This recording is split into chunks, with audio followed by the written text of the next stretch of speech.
प्रणाम। वाणी वंदना के लिए, प्रार्थना के लिए आदेशित हूँ।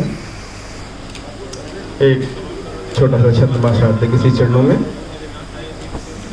राष्ट्रीय कवि संगम का माता कल्याणी देवी करो पुकार, सदमति को प्रसार दे, शब्द शब्द तुलसी कबीरा की जुबान बने, मैया हर लेखुनी को ऐसा व्यवहार दे कि आत्मा का तार तारो अधूरों का प्यार बने, गीत छंद मुक्तक को शुभ संचार दे, और मैया तेरे लाल संसारों में मिसाल बने, सोच को प्रवीण कर ज्ञान को संवार दे, सोच को प्रवीण कर ज्ञान को संवार दे। अब माँ की शब्द स्तुति। पद्मासना वागेश्वरी वाणी प्रखर कर दे, पद्मासना वागेश्वरी वाणी प्रखर कर दे, निर्मल सरल पुनीत कोमल ज्ञान का शर दे, पद्मासना वागेश्वरी वाणी प्रखर कर दे, मतिवंत सौम्य मयंक समु शीतल विमल से भाव दे, निर्बाध हो साहित्य पथ अविरल मनोहर ठाव दे, काटे तीर का त्रास उदित प्रकाश का शर दे, पद्मासना वागेश्वरी वाणी प्रखर कर दे, पद्मासना वागेश्वरी वाणी प्रखर कर। माननीय जगदीश जी भाई साहब का स्वागत करें, सम्मान करें।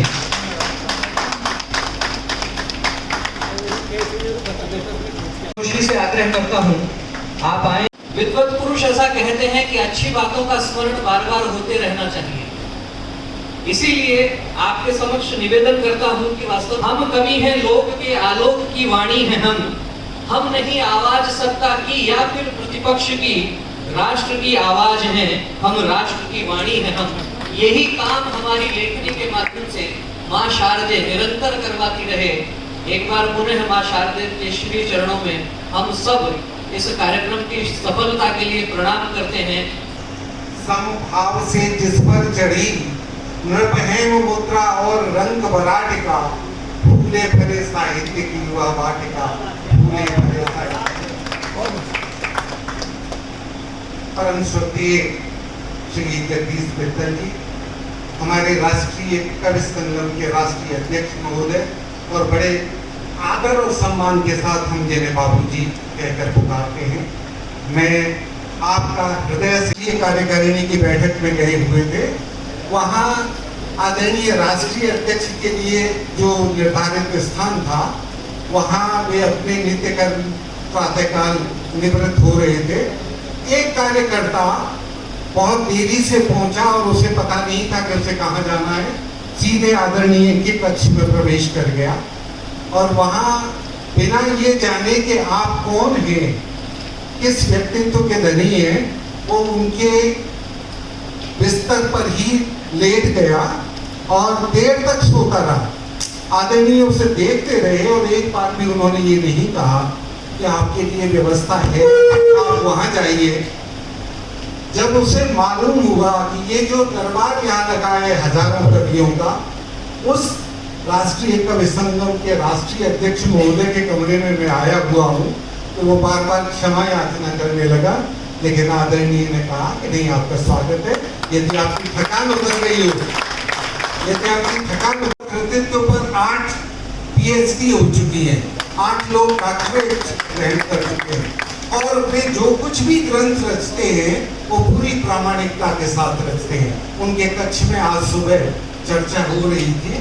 उन्होंने कहा कि जहाँ कहीं भी मैं गया वहाँ से साक्ष्य पहले एकत्र किए, इसके बाद मैंने कोई महाकाव्य रचा। सबसे बड़े अंग के रूप में भाई किशोर पारिक जी का भी स्वागत करता हूँ। यद्यपि इस यज्ञ के होता है सब कुछ, जितना भी कार्यक्रम अपने स्कंद पर लेकर के दायित्व को उन्होंने पूरे मन प्राण से इसका आयोजन। नीम लगाइए जहाँ जमे चौपाल, तन भी शीतलता पाए, नीम से रोग भगाए। ये केवल कहने के पीछे भाव इतना सा था कि आदरणीय हमारे राष्ट्र कवि मैथिली शरण गुप्त जी ने कहा है कि केवल मनोरंजन में कवि का कर्म होना चाहिए, उसमें उचित उपदेश का भी मर्म होना चाहिए। तो ये हमें भान रहे कि जो भी काम है वो पर्यावरण संरक्षण के लिए, इस राष्ट्र के लिए स्वयं अब जाग कर हमको जगाना देश अपना है। इस भाव को मन में रखकर हम निरंतर भगवान राम का स्मरण करते रहें, उनका काम करते रहें, उनका नाम और उनका विचार जन जन तक पहुंचता रहे। अभी यही हमारा ध्येय है, यही हमारा पथ है जिस पर हमें काम करना है। इस कार्यक्रम को आगे बढ़ाते हुए मैं आदरणीय किशोर जी भाई साहब जो हमारे प्रदेश के महामंत्री हैं, पहली बार नाम सुना और नेट पर देखा और मैंने देखा कि जगदीश मित्तल बार बार नाम आ रहा है और एक राष्ट्रीय अधिवेशन ये करा चुके दिल्ली में। तो मेरी थोड़ी जिज्ञासा हुई और बेटू ऐसे में उस समय चला करता था, मैंने एक दोहा भेज दिया, बेटू है रजी का नंबर दे दिया नेट से मुझे, फिर दूसरे दिन भेजा, फिर तीसरे दिन भेजा, फिर चौथे दिन भेजा, तो जवाब नहीं आया। 5वें दिन इन्होंने कि भाई कौन हो, मैंने किशोर वहाँ से किया। दो अजनबियों का इस तरह से मिलाप 12 या 13 वर्ष पूर्व हुआ। इन्होंने मुझे कहा कि किशोर क्या करते हो, मैंने कहा OTS में लाइब्रेरियन हूँ और कविताओं का शौक है और इस संगठन के नाम में ही मुझे लग रहा है कि जैसी कविताएं मैं चाहता हूँ और उस तरह का स्वरूप। तब इन्होंने तुरंत कहा कि 4 दिन बाद जयपुर में मैं आना चाहता हूँ और इस तरह से कार्यक्रम आप कर सकते हो। तो 4 दिन बाद 50 कवियों का, जिसमें जयपुर के बड़े कवि भी थे और हमारे युवा भी थे, सभी एक जगह उपस्थित हुए। बहुत एक शानदार कार्यक्रम, ऐसा 2009 की बात होती है, 9 की बात है और बहुत ही अच्छा। और उसमें आदरणीय इंद्रेश जी भाई साहब और जयपुर के सभी बड़े हमारे हस्ताक्षर उसमें मौजूद थे और भाई साहब ने वहीं संयोजक की मुझे घोषणा करके और उन्होंने जिम्मेदारी उसको पूरे देश से प्रतिभागी थे उसमें। और एक अविस्मरणीय, मैं जहाँ भी जाता हूँ या कभी भी कवि संगम के किसी मित्र से बात होती है तो बोला बहुत याद आता है, दोबारा से वैसा करेंगे। तो भाई साहब से अनुरोध है कि एक अवसर हमें और प्रदान करें। तो इस तरह से करते करते कई तरह के हमने नवाचार भी किए। मेरे भाई यहाँ पर बैठे हुए बाद मुकुंद भाई साहब ने हमने अनुमति ली कि जितने भी ज्ञात अज्ञात हमारे शहीद हुए हैं, बंटवारे के समय लाखों शहीद जो ऐसे लोग थे जिनका पता ही नहीं है, मार दिए गए, ट्रेनें भर भर के आती थी, तो उनका एक अंतिम श्राद्ध जो है वो हम राजस्थान में करें। तो पहले 2 वर्ष हमने जयपुर में किया और आपको जो पत्र मिला उसमें फोटो भी है उसकी। उसके बाद से 3 साल से लगातार पुष्कर के अंदर एक शानदार आयोजन हो रहा है। कुछ नवाचार हमने ऐसे किए कि जल दिवस आता है तो जहाँ जल की बर्बादी है होना चाहिए, हम पूरी क्षमता के साथ इस कार्य में लगे। और एक छोटा सा एग्जाम्पल देना चाहता हूँ कि मुझे बहुत डर लगता है किसी से पैसे मांगते हुए, कार्यक्रम के लिए सहयोग मांगते हुए, और बड़ी झिझक के साथ जाता हूँ। लेकिन जब से ये राम काव्य पाठ प्रतियोगिता में मैंने जिसको भी कहा बैठा, इनके बाद गया मैंने किसी ने ये सहयोग के लिए, क्योंकि ये राम का काम है। तो ये दादा साहब रहेंगे और दादा साहब एक ऐसा व्यक्तित्व है, मैं सबको निवेदन करूँगा कि आप देखें 40 साल से वो व्यक्ति घर से नहीं बाहर नहीं निकला, लेकिन पर्यावरण के लिए 3 लाख पौधे लिखे और ये विभिन्न है ये सब चीज। और 6000 प्रोडक्ट उन्होंने बनाए हैं पर्यावरण से संबंधित। वो अपनी सीट से उठे, बड़े अजीब सा उनका नेचर है, डर लगता है उनसे बात करते हुए, लेकिन उन्होंने आके मेरे पाँव छुए। मैं बहुत छोटा उनसे, तो मैं एकदम से डर गया। मुझे ये क्या बात है, तो उन्होंने कहा आप राम का काम कर रहे हो और हमारे लिए मेरी तरफ से ये 100 जो है यहाँ पे जितने प्रतिभागी हैं, और उन्होंने 100 दोहे 3 दिन में बैठ के लिखे, पुस्तिका के रूप में उन्होंने प्रकाशित करवाने की, और आगे भी हम लोगों को सहयोग करेंगे। तो ये राम का काम है। अब जहाँ भी हम जाएं बेहिचक जाएं और सबका सहयोग लेते हुए, और इस कार्य को मैं चाहता हूँ कि जो हमने राम काव्य कोश बनाया है उस गोष्ठ की कविताएं या अन्य कविताएं हर जंगल के इधर जो हमारे यहाँ शुरू की हो चुकी प्रतियोगिता अजमेर जिले की हम लोगों ने अभी लगातार 1 अगस्त से हमारे यहाँ चल रही है। उसका इतना जबरदस्त रेस्पॉन्स आ रहा है। एक दिन मैं भी वहाँ पे अध्यक्ष के रूप में ललित जी ने मुझे बुलाया, तो आप मतलब कल्पना नहीं कर सकते इतनी बढ़िया बढ़िया कविताएं वहाँ से आ रही है। और 12 में हमारे शुरू करवा दिया, भरतपुर में हमारे यहाँ कार्यक्रम हो गया और सब जगह। अब 9 तारीख के बाद मैं मानता हूँ कि हम पूरा इसका पहले प्रचार प्रसार करेंगे और सितंबर फर्स्ट वीक में हम ये कार्यक्रम करें। तब तक जन जन तक घर घर तक राम का नाम पहुँच जाए। बस इसी के साथ राजस्थान प्रधान में मुझे कहने के कोई विशेष नहीं है। मैं आप सबसे अपनी वाणी को विराम देता हुआ बोलता हूँ, जय श्री राम।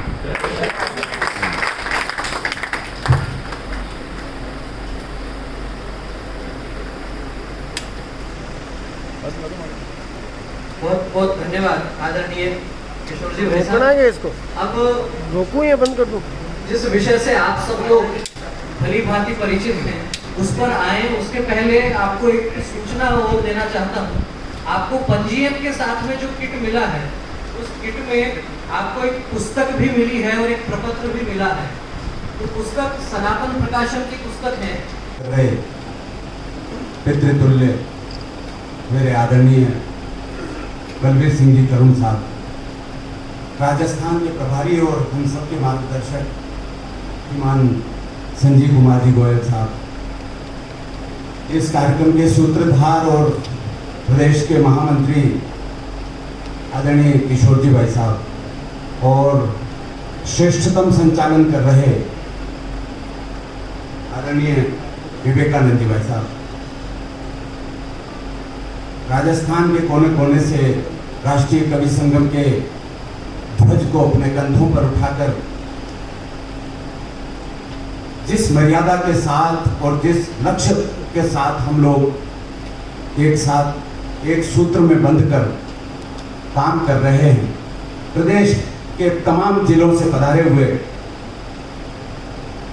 आदरणीय कविगण, महानुभाव, कार्यकर्तागण, साथ ही आदरणीय बालमुकुंद जी भाई साहब जो हमारे प्रदेश के मंत्री हैं, आदरणीय वरुण चतुर्वेदी जी जो हमारे संरक्षक हैं, समस्त जनों को मैं सर्वप्रथम प्रणाम करता हूं।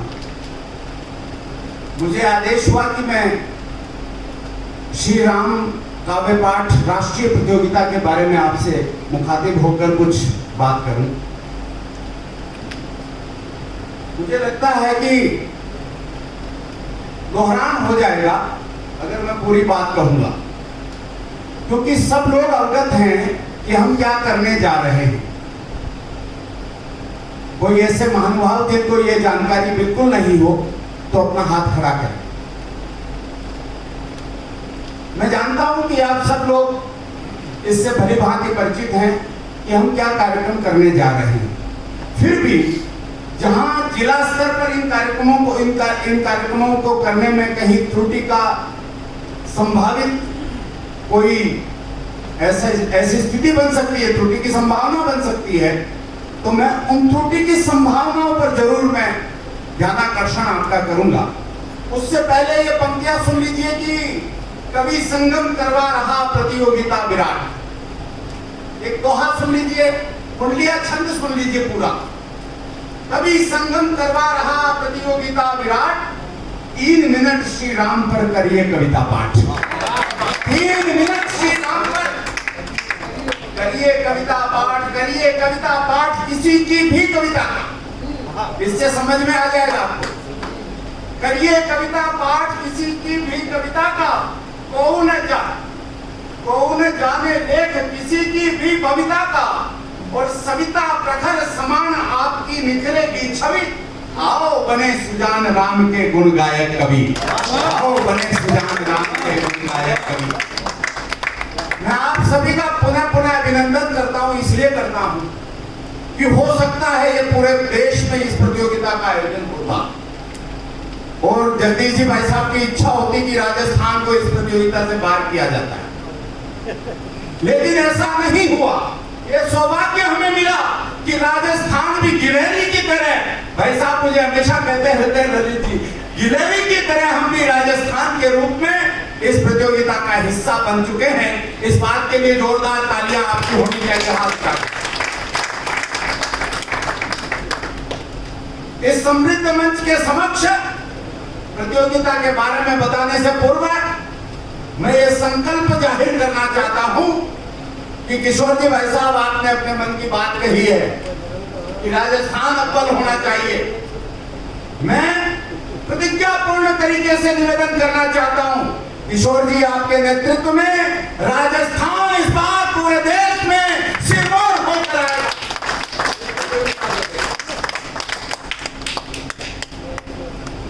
अब ये बातें इसलिए मैंने कर दी राजस्थान की, मेरे को तो पूरे देश का ही काम करना हुआ। मैंने ये बातें इसलिए कर दी कि अपन राजस्थान बैठे, फोन का सदुपयोग न करें, और अगर किसी की घंटी बज रही हो तो बंद कर लें, थोड़ी देर का काम है। बहुत सारे प्रश्न राजस्थान भर से मेरे पास आते रहे, कुछ लोग यहाँ पर हैं, कुछ लोग नहीं, लेकिन मैं उन सब तक आपके माध्यम से उत्तर पहुंचाना चाहता हूं। हमारे ही राजस्थान के कार्यकर्ताओं ने कहा कि हम हमारी कविता क्यों नहीं पढ़ सकते। पढ़ सकते हैं, लेकिन गणित का प्रश्न पत्र होगा तो संस्कृत का उत्तर नहीं चलेगा, गणित का ही उत्तर देना। यह प्रतियोगिता उन लोगों के लिए है जो कवि नहीं है, लेकिन जो कविता पाठ करने की इच्छा रखते हैं, जिन्होंने राम पर कविताएं याद कर रखी है, जिन्होंने निराला जी की कविताएं याद कर रखी हैं, जिन्होंने तुलसीदास जी की कविताएं याद कर रखी हैं, ये उन लोगों के लिए, उस कम्युनिटी को अपने साथ लेने के लिए, शामिल करने के लिए मैं गर्व के साथ कहना चाहता हूं कि राष्ट्रीय कवि संगम ने एक ऐसा अभियान लिया है, पूरे देश में राम के गुण गायक राष्ट्रीय कवि संगम के बैनर के नीचे आकर काव्य पाठ करेंगे। हम सब जानते हैं कविता लिखने वाला व्यक्ति हो सकता है कि आज हमारे बीच नहीं हो, लेकिन उसकी कविता, उसकी भावना हमारे बीच सदैव जिंदा रहती है। उन जिंदा कविताओं को जो लोग नहीं रहे, या जो लोग लिख तो रहे हैं लेकिन मंच पर नहीं जाते या नहीं जाना चाहते, मैं कहता हूं उनकी भी अगर अच्छी कविताएं हैं तो उनका पाठ मंचों पर होना चाहिए। इस भाव से राष्ट्रीय कवि संगम ने काम किया। जिला स्तर पर न जाने कितने लोग हैं जो राम के नाम पर तुरंत काम करने के लिए तैयार हो जाते हैं, लेकिन वो कवि नहीं। उनको कवितावली, गीतावली, विनय पत्रिका के छंद ऐसे कैसे याद है, हनुमान बाबू के छंद याद है, न जाने कितना साहित्य उनको याद है। रामचरितमानस को हमने इस प्रतियोगिता से अलग इसलिए रखा है, ये भी बता देता हूं। रामचरितमानस को इसलिए अलग रखा है कि रामचरितमानस से बड़ा तो कोई ग्रंथ नहीं। इस संसार में 47 करोड़ लोगों को रामचरितमानस कंठस्थ है साहब। इस संसार में सुंदरकांड तो न जाने कितनों को याद है। मैं चाहता हूं कि जिनको जो याद है उसके अलावा कुछ पढ़ने का मौका मिले। राष्ट्रीय कवि संगम ने यह ध्वज उठाया कि रामचरितमानस के अतिरिक्त लोगों की निगाह दूसरे ग्रंथों पर जाए। 13 ग्रंथों के रचनाकार तुलसीदास, अनेक रचनाएं राम पर हुई हैं जो बहुत विश्व प्रसिद्ध हुई, लेकिन उस तरफ ध्यान नहीं गया। उस ध्यान को उधर ले जाने के लिए यह प्रकल्प लिया हमने कि रामचरितमानस के अलावा कविता याद करनी। ठीक किया कि नहीं? तो आपकी इस तालियों का समर्थन आया नहीं, मुझे लगा कि गलती हो। हमारे जो तो राष्ट्रीय स्तर पर जो लोग प्रतिभागी जो जीत कर फर्स्ट, सेकंड, थर्ड आएंगे, उनको हमने पुरस्कार देने का और सब विधान कर रखा है। 31,000, 21,000, 11,000 पुरस्कार की घोषणा भी कर रखी है, और जो भाषा के रूप में आएंगे उनको भी कर रखी है, लेकिन प्रांत स्तर पे भी कर रखी है। किशोर जी भाई साहब में बहुत ताकत है, ये कहते ही नहीं है कि मैं संकोच करता हूँ, ये करता हूँ, लेकिन बहुत ताकतवर है। जयपुर में रहते हैं हमारे राष्ट्र प्रांत के जो अध्यक्ष जी, वो भी बहुत ताकतवर है।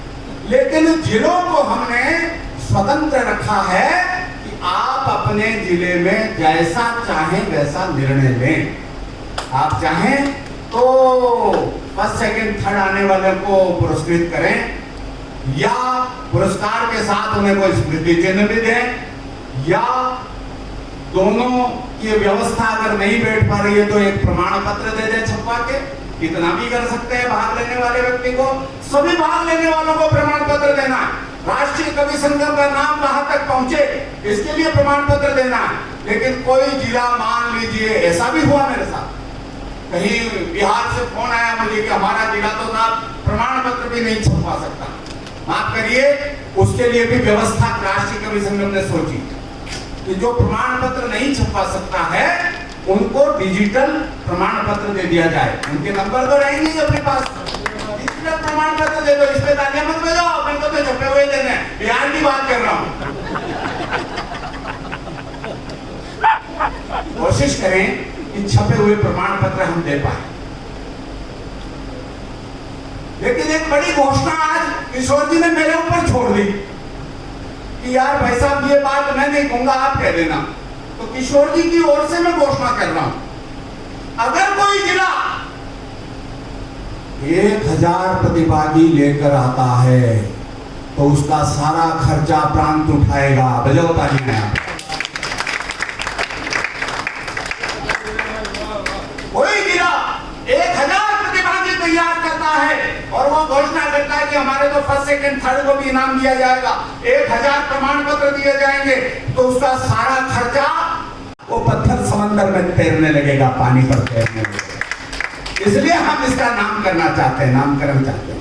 वैसे मूल जो कार्यक्रम है वो तो 22 अप्रैल को 14 जनवरी को आरंभ होगा। 2022 14 जनवरी राम के वन पथ गमन यात्रा का। राम जी अयोध्या से श्रीलंका तक गए लेकिन लौटे नहीं थे, लौटे थे पुष्पक विमान से। तो राष्ट्रीय कवि संगम के संरक्षक श्रद्धेय बाबा सत्यनारायण मौर्य की प्रेरणा से राष्ट्रीय कवि संगम ने एक बड़ा कार्यक्रम हाथ में लिया है, उसके हम सब कर्णधार हैं। 14 जनवरी 2022 को 58 दिवस की एक यात्रा श्रीलंका से आरंभ होकर रामेश्वरम होती हुई अयोध्या पहुंचेगी और अयोध्या पहुंचकर राजस्थान सहित देश के तमाम प्रदेश से पधारे हुए वाचिक परंपरा के तमाम कवियों को वहां पर 121 घंटे का मंच प्रदान किया जाएगा। लगातार 121 घंटे का कार्यक्रम होगा। भाई साहब प्रयास कर रहे हैं Guinness book world of record और Limca book world of record के लोगों को वहां बुलाना है। ऐसा आज तक हुआ नहीं है देश में। ये नया इतिहास बनेगा और इतिहास के निर्माता होंगे कौन? मैं और आप। उस इतिहास के निर्माण की दिशा में हमको जो नींव का पत्थर रखना है उस पर नाम लिखना है। इसलिए इस प्रतियोगिता का आयोजन हो रहा है। मैं सोचता हूं 3 मिनट 2.5 से 4 मिनट का काव्य पाठ करेंगे। कई जिले इतने बड़े हैं, ये बैठे विजय बल्लानी जी, भाई साहब आपके जिले का ये छोर उस छोर तक जाता है, कितने किलोमीटर का है इनको पता नहीं, 363 किलोमीटर। आपने देखा नहीं होगा। ये मिस्टर मरुधर केसरी रहे हुए हैं वहां पर जैसलमेर में। विजय बल्लानी जी हमारे बीच में है, कवि तो नहीं है लेकिन कवियों का संगठन कर रहे हैं। एक अध्यापन के लेक्चरर हैं आप वहां पर, लेकिन हमारे कवि संगम के जिलाध्यक्ष का पदभार इन्होंने ग्रहण किया और इनको पता नहीं, लेकिन 363 किलोमीटर की दूरी जो है, ऐसे बड़े जिले भी हैं, उनको किस तरह से मैनेज करना है, वहां किस तरह से काव्य पाठ करवाना है, ये भी जिले पर छोड़ रखा है। मान लीजिए परिस्थिति ऐसी हो गई कि हम तो साथ सामने काव्य पाठ करवाने की स्थिति नहीं बना पा रहे। कुछ लोग वहां से 12 वहां से 3 वहां से 4 वहां से 18 वहां से, इस तरह करके 43 लोग हमारे जिले से भाग ले रहे भाई जगह, लेकिन वो सब आने की स्थिति में नहीं है, या हम उसको करवा नहीं सकते, या हमारे यहाँ कोरोना की वजह से रोक लगी हुई है, जो भी कोई कारण बनता।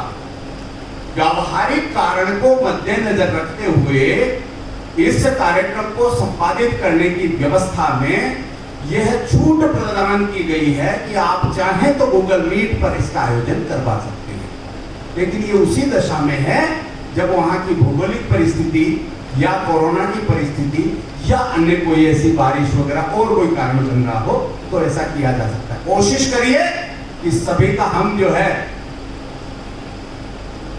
वर्चुअल न करवाकर सभी का साक्षात्कार भी हो जाएगा और कविता पाठ का आनंद भी हो जाएगा। मंच पे कविता पढ़ने का और ही रस होता है, मैं सोचता हूँ।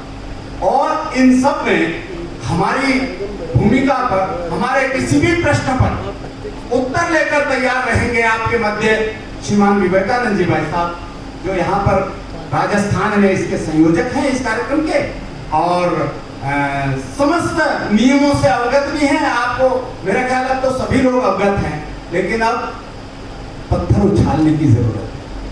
कदम बढ़ाओ तो मंजिल तुम्हारी, डॉक्टर शंभुनाथ तिवारी कहते हैं, कदम बढ़ाओ तो मंजिल तुम्हारी है, वरना जमाना कब किसी का इंतजार करता है।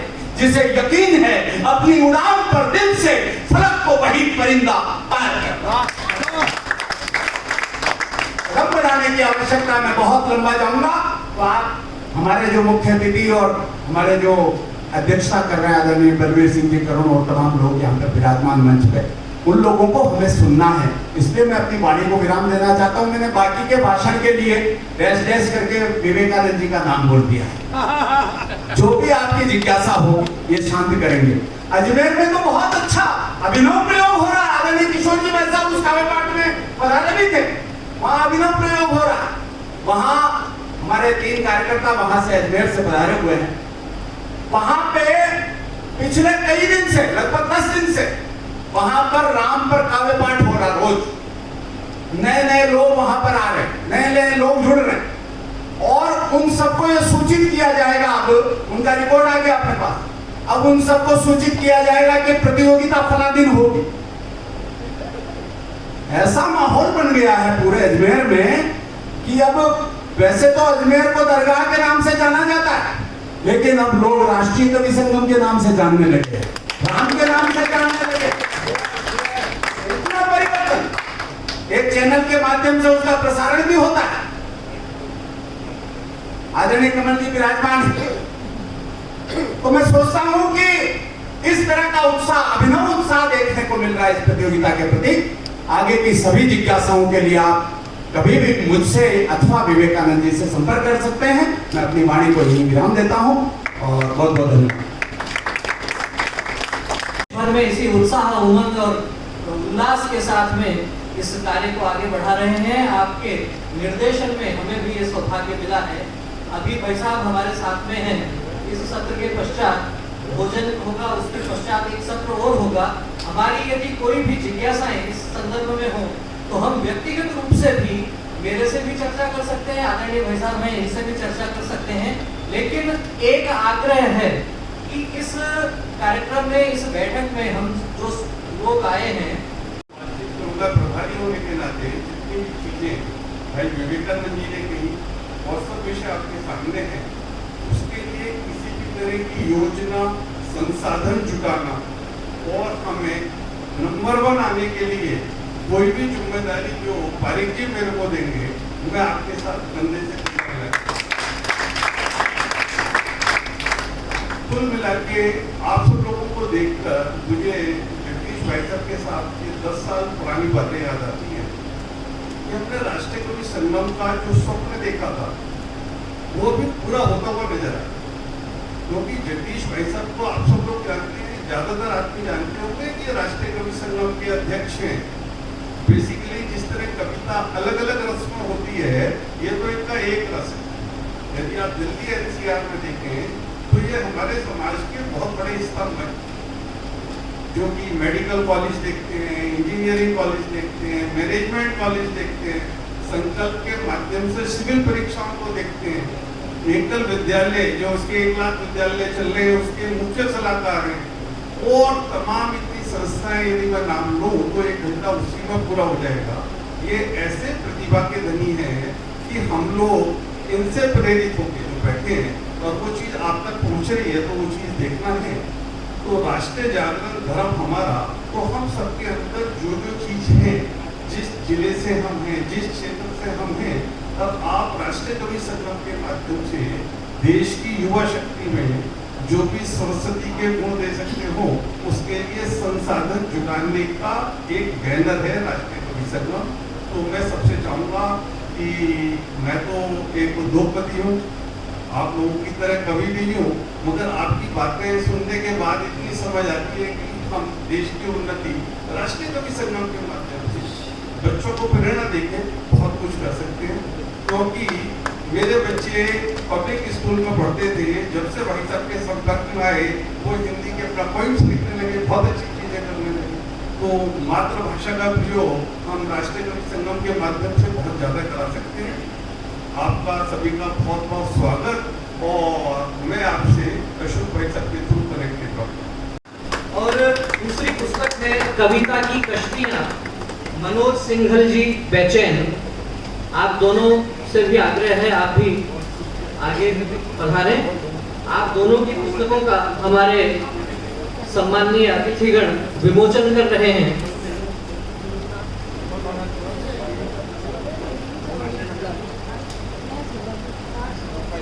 एक बार करतल ध्वनि से हम सब स्वागत करें, उत्साहवर्धन करें।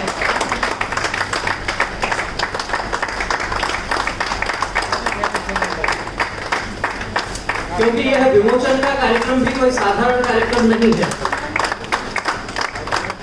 वरिष्ठ कवि झूलो गगन कालगीत संग्रह आशा रानी जैन आशु जी का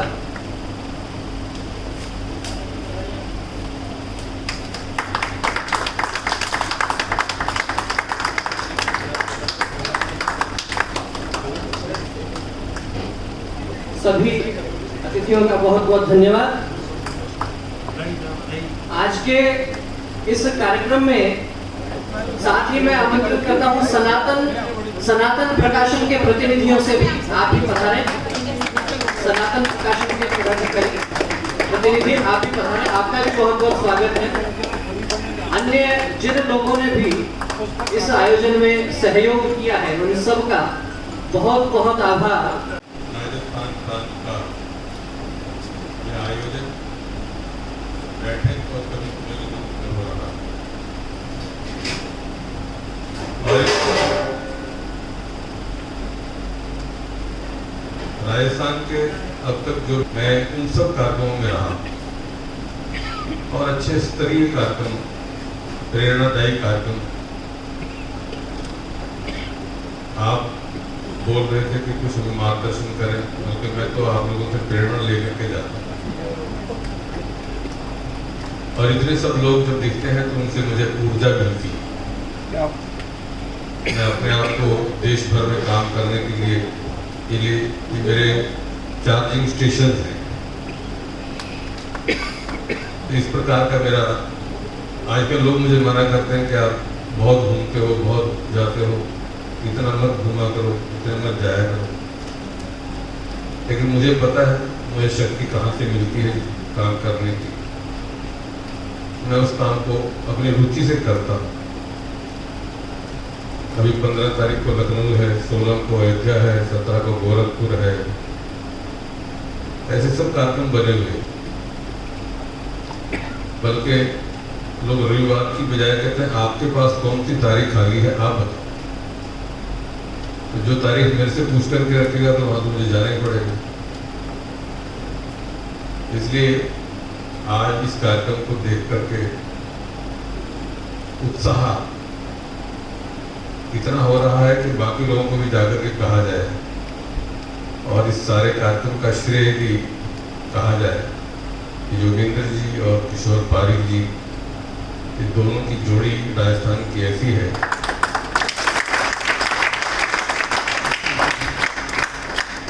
इनमें से एक को तो हमने राजस्थान से पूरे देश के लिए ले लिया है। योगेंद्र जी हमारे राष्ट्रीय मंत्री हो गए हैं।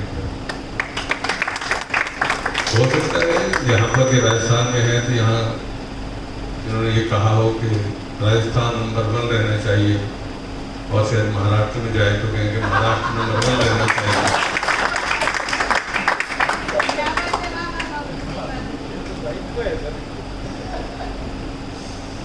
तो ऐसा करके इनकी वाणी में जो उत्साह है, जो ओज है, वो कविता का ओज संबोधन में भी आ जाता है। मैंने इनको कहा कि आप इतना अच्छा क्यों बोलते हो, तो उसके बाद बोलने की किसी की हिम्मत ना रहे। ऐसा आनंददायक आज का यह आयोजन हो रहा है। किशोर जी, हमने सोचा हम ही चाहते हैं आपको, और आपको चाहने वालों का तो काफिला निकला। दिल ने कहा चल शिकायत कर खुदा से, दिल ने कहा चल शिकायत कर खुदा से, हम वक्त वो भी आपका चाहने वाला निकला।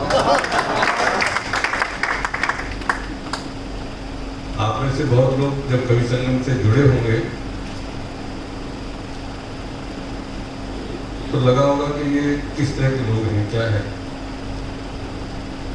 हमने भी जब ये कवि संगम का काम शुरू किया तो कई बड़े बड़े कवि कहते क्या काम कर रखे हैं उन्होंने, क्या कर दिया। और आज वही सब कवि राष्ट्रीय कवि संगम से जुड़ना चाहते हैं, जुड़ भी गए। और कुछ ऐसे कवि जिनको बाद में पता लगता है कि ऐसा कार्यक्रम हुआ, आपने हमें क्यों याद नहीं किया। तो लोग आज ये कह सकते हैं कि देश के सब बड़े से बड़े कवि राष्ट्रीय कवि संघ को आशीर्वाद दे चुके हैं, कार्यक्रमों पर आना चाहते हैं। मैं आप सबके इस परिश्रम की सफलता मानता हूँ। हिचकते हुए मिले थे कल जिन लोगों से, आप में से कुछ लोग ऐसे होंगे, हमारे बलबीर सिंह कर्ण जी तो हमारे वरिष्ठ कवि भी हैं, मार्गदर्शक भी हैं, सलाहकार भी हैं, और अनेक खोल के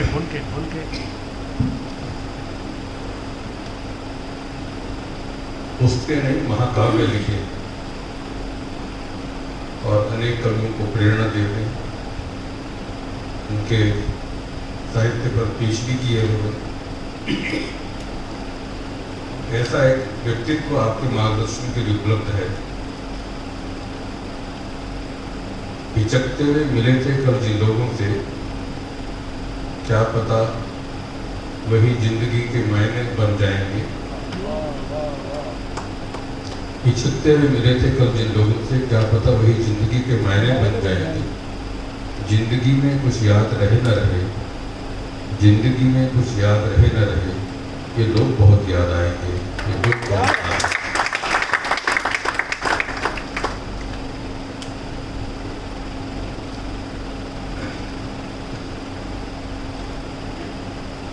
राष्ट्रीय कवि संगम के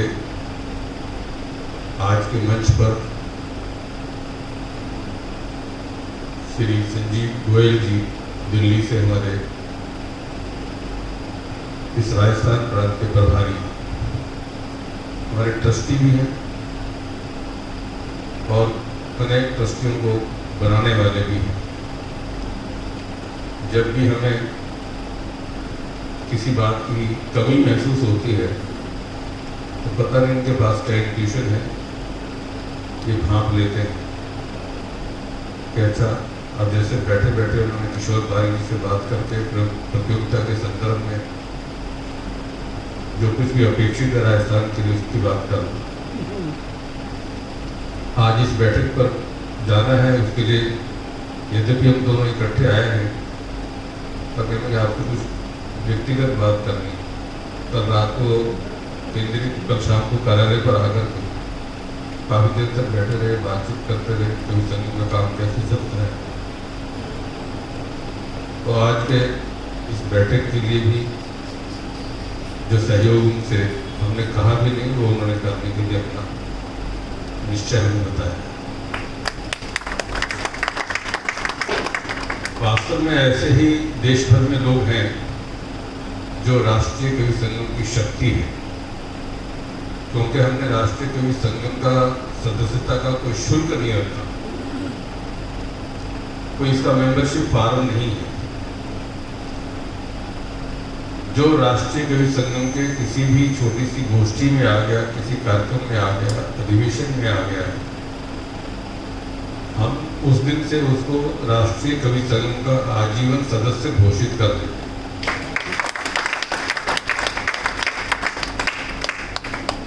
हमको खुद नहीं पता आज राष्ट्रीय कवि संगम के सदस्य 5000 हैं कि 10,000 हैं। हर प्रांत के अंदर 1000 लोग तो कम से कम कवि संगम से जुड़े हुए, और देश भर में इस समय हमारी रचना में 41 प्रांत हो गए हैं।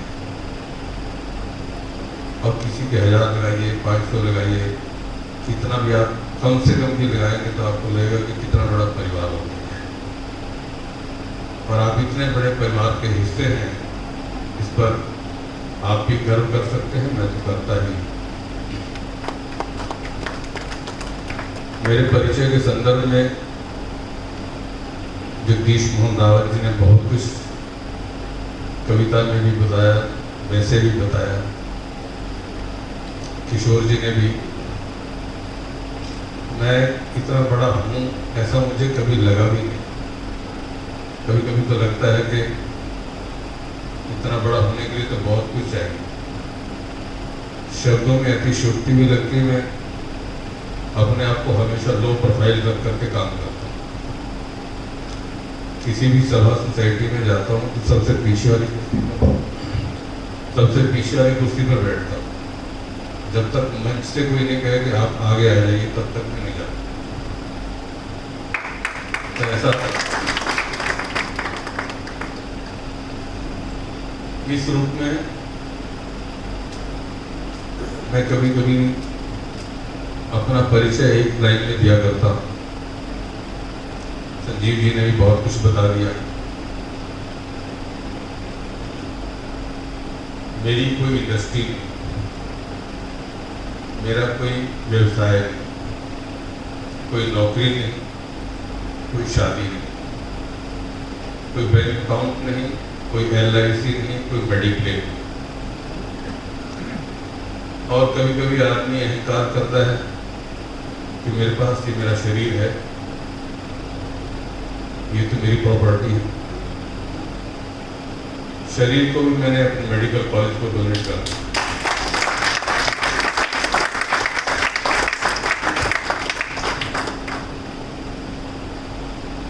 उसी मेडिकल कॉलेज का मैं जनरल सेक्रेटरी हूँ।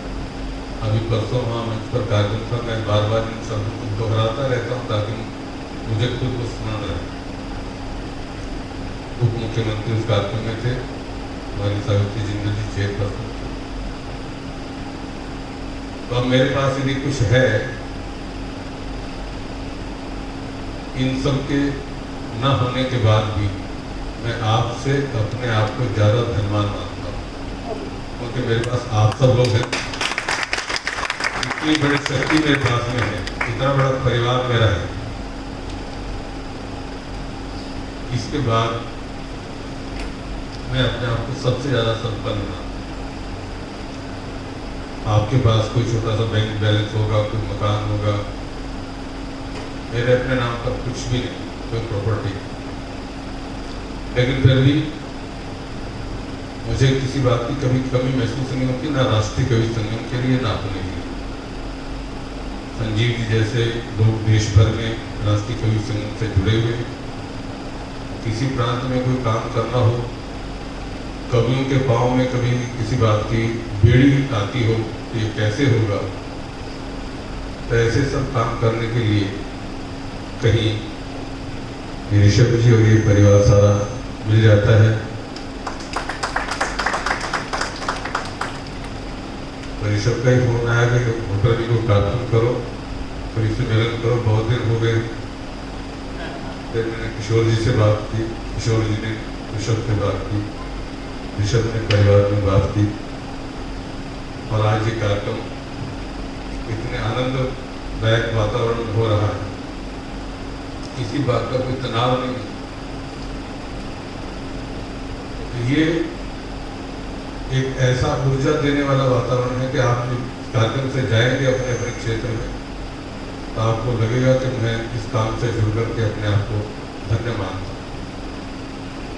कभी राम काव्य प्रतियोगिता की चर्चा हो रही थी। विवेकानंद जी ने उसकी चर्चा की, योगेंद्र जी ने की, और विवेकानंद जी तो शुरू से इस कार्यक्रम का इसका संचालन, जैसे भगवान कृष्ण ने महाभारत के युद्ध में रथ का संचालन किया था, इस कार्यक्रम का उसी भावना से संचालन किया था।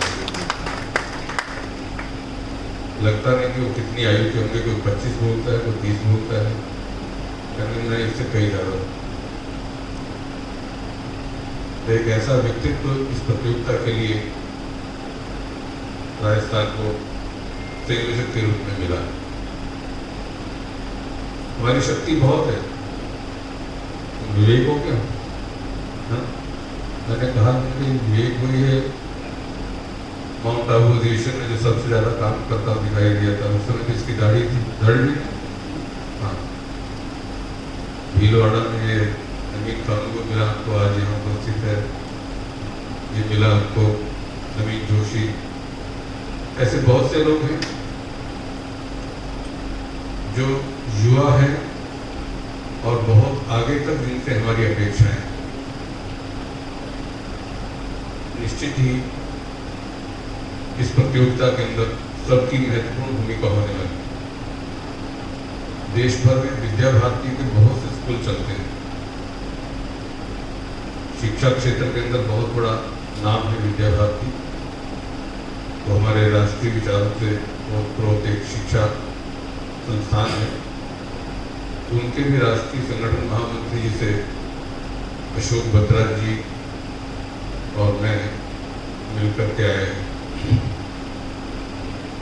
उन्होंने भी अपने देश भर के स्कूलों को निर्देश दिया है कि इस प्रतियोगिता के अंदर आप सब लोग भाग लें। आपके यहाँ भी कोई स्कूल हो तो आप जाकर के उनसे संपर्क कर सकते हैं। ऐसे ही आपके निजी संपर्क के कोई शिक्षा क्षेत्र के व्यक्ति होंगे, कोई अध्यापक, कोई प्राध्यापक, कोई प्रिंसिपल, कोई स्कूल के माली, ऐसे लोगों को आप संपर्क करेंगे तो आपको लगेगा कि इतना बड़ा कार्यक्षेत्र आपके पास में है। कभी हम सोचते नहीं है, प्रतियोगिता का नाम सुन करके लगने लगता है कि कैसे होगा। अपने अपने संपर्क के बहुत से ऐसे नाम हो सकते हैं। और परविंदर जी बैठे हैं अंदर से, बहुत बड़ी शिष्य मंडली है, हर रोज एक कविता भेज देते हैं मेरे साथ। और निश्चित ही अनेक कार्यक्रमों की चर्चा की किशोर जी ने। इसमें तो इतने आयाम देश के किसी प्रांत में नहीं लियो, जल में, थल में, नभ में, वृक्षों पर, शमशान में, किसी के मरने पर, ऐसे कवि सम्मेलन की श्रृंखला। मचान पर भी कवि सम्मेलन किया, वृक्ष पर मचान लगाकर कवि सम्मेलन।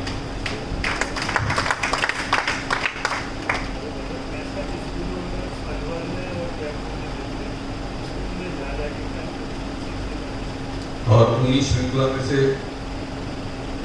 एक अद्भुत कार्यक्रम जो निरंतर बालमुकुंद जी करते हैं, पुष्कर में करते हैं। बहुत भूले बिसरे हमारे देश के ऐसे शहीद हो गए जिनके बारे में किसी को पता भी नहीं इनका क्या योगदान रहा। कुछ लोगों के नाम सबके सामने आ गए, पर कितने अनाम चले गए जो इस देश की आज़ादी की नींव के अंदर सदा सदा के लिए सो गए। उन भूले बिसरे शहीदों को याद करने का काम पुष्कर के अंदर हर बार करते हैं। उन सबका श्राद्ध, तर्पण, हवन, पूजन, कवि सम्मेलन और सारे पत्रकार मिलकर के उसको कवर भी करते हैं। कितनी भी बातें की जा सकती हैं। मैं आज पहचानने में भूल कर गया। किसी ने कहा कि केसर दे, मैंने कौन केसर दे, मारवाड़ी कि हाँ वही है। कि इनकी ये पहचान तो नहीं है, तो डुप्लीकेट तो नहीं, क्या तो फिल्म इंडस्ट्री की तरफ से भी ये डुप्लीकेट है। लेकिन आपकी मुस्कुराहट बता रही कि हाँ वही। ये सब लोग हमारे संगठन के ऐसे ऊर्जावान कार्यकर्ता हैं। कवि होना अच्छी बात है, परंतु कार्यकर्ता होना उससे भी अच्छी बात है।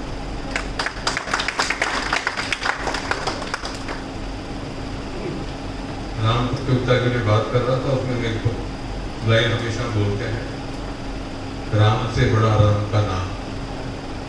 मैं थोड़ा सा उससे आगे जाता हूँ, राम से बड़ा राम का नाम, उससे बड़ा राम का काम। राम का नाम लेना, आरती उतारना, घंटी बजाना, पूजा कर लेना, राम की वंदना तो अच्छी बात है, पर राम भगवान कब बने? यदि वो वनवास नहीं जाते तो भगवान नहीं बनते। ये सच है कि अयोध्या की राजगद्दी राम को राजा तो बना सकती थी, पर वनवास ने उन्हें भगवान बना दिया, जन जन का आराध्य बना दिया। तो हम सब राम का काम कर रहे हैं। जब तक हमारे जीवन में राम नहीं आता तो शायद जीवन यज्ञ कहीं अधूरा रहता है। राम तुम्हारा चरित्र स्वयं काव्य है, राम तुम्हारा चरित्र स्वयं काव्य है, कोई कवि बन जाए सहज सम्मान। इसलिए हर कवि से अपेक्षा है कि वो अपने जीवन में कम से कम 4 पंक्तियों तो राम के व्यक्तित्व पर लिखे। और ऐसे ही चलते हुए एक बात और जोड़ रहा हूँ, कभी कभी हम कवि गोष्ठी में पूछते हैं, वे इस कवि गोष्ठी का प्रारंभ सरस्वती वंदना कौन करेगा? तो बहुत मुश्किल हो जाती है। 2-3 लोग हैं जो सरस्वती वंदना करने के लिए हाथ खड़ा कर पाते हैं। तो जीवन में 4 पंक्तियां सरस्वती माँ के लिए और 4 पंक्तियां राम जी पर, कम से कम ये सब करनी चाहिए।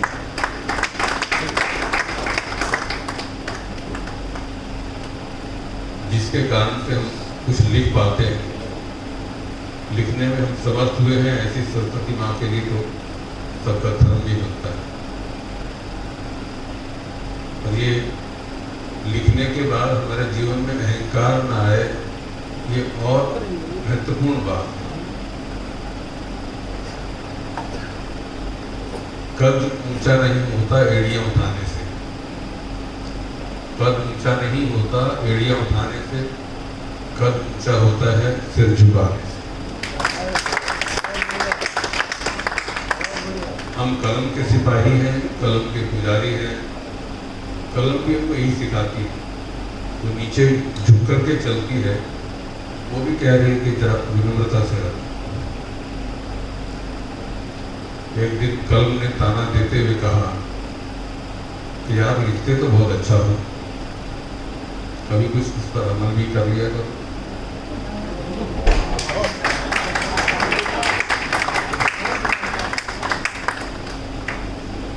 तो हमारे जीवन के अंदर जो जो भी चीजें हैं वो हमें संकेत करती हैं, पर हम उन संकेतों को कितना समझते हैं और कितना उनका अनुसरण करते हैं। राम जी की बात सदैव ध्यान में रखिए, और ये जीवन के अंदर आपको इतनी शक्ति देगा, जिसके साथ राम है उसको किसी बात की कभी कमी नहीं रहेगी। अभी उल्लेख कर रहे थे किशोर जी कि प्रतियोगिता के लिए मैं सोच रहा था कैसे होगा कैसे होगा। राम जी का काम है, अपने आप राम जी करवाते हैं, हम करने वाले कौन हैं? हमको लगता है कि मैं कर रहा हूँ, हम अपनी इच्छा से तो एक कदम भी नहीं रखते, वो कब हमारी डोर खींच ले कुछ पता नहीं। इसलिए सदा उसके अनुसार हम काम करें। हमें राम ने किसी उद्देश्य के लिए भेजा है। एक छोटी सी बोध कथा मुझे इस बीच में याद आ रही। एक मंदिर के बाहर एक बच्चा फूल बेच रहा था, और उस फूल बेचने वाले बच्चे के पांव जल रहे थे। धूप के कारण से। और एक जो फूल खरीद रहा था वो उस बच्चे से भाव ताव कर रहा था, तो ज़्यादा पैसे ले रहा, इतने नहीं उतने। और वहीं से एक और आदमी निकल रहा था जिसने फूल नहीं खरीदने से, वो उसने देखा कि इस बच्चे के पाँव धूप से जल रहे हैं, वो तेजी से दौड़ कर गया और एक जूते वाले की दुकान से जूता खरीद करके लाया और उसके पाँव में पहना। उस बच्चे ने उसका हाथ पकड़ लिया, कहा कि तू भगवान है, तू भगवान है? कहने नहीं, मैं भगवान नहीं भाई, मैंने कल रात ही भगवान को कहा था कि मेरे धूप में पाँव बहुत जलते हैं।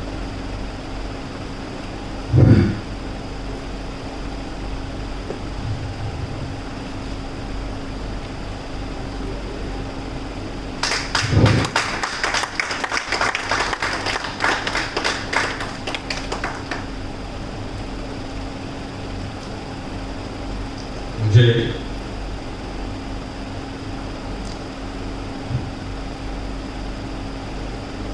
जूता ला करके दी। उसने कहा कि तुम भगवान नहीं हो तो भगवान के दोस्त जरूर हो।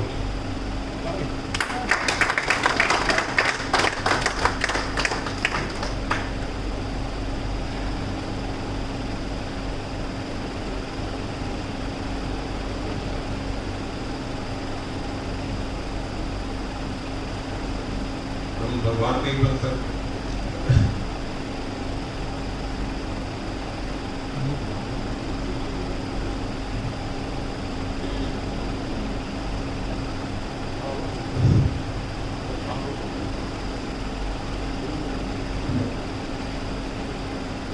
भगवान के दोस्त बन सकते हैं।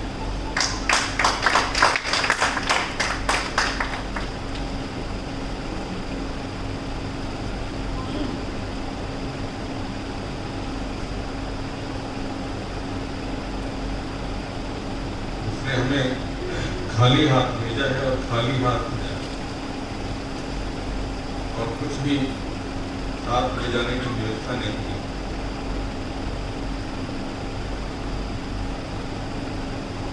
जो कुछ है या दे करके जाओ या छोड़ करके जाओ, साथ नहीं ले जाओ। इसलिए कोशिश कीजिए हम सब भगवान का काम कर रहे हैं और उस काम को इतने अच्छे से करें कि आपको संतोष रहे। आपके पूर्वज आसमान से भी देखें तो कहें कि मेरा बेटा अच्छा काम कर रहा है।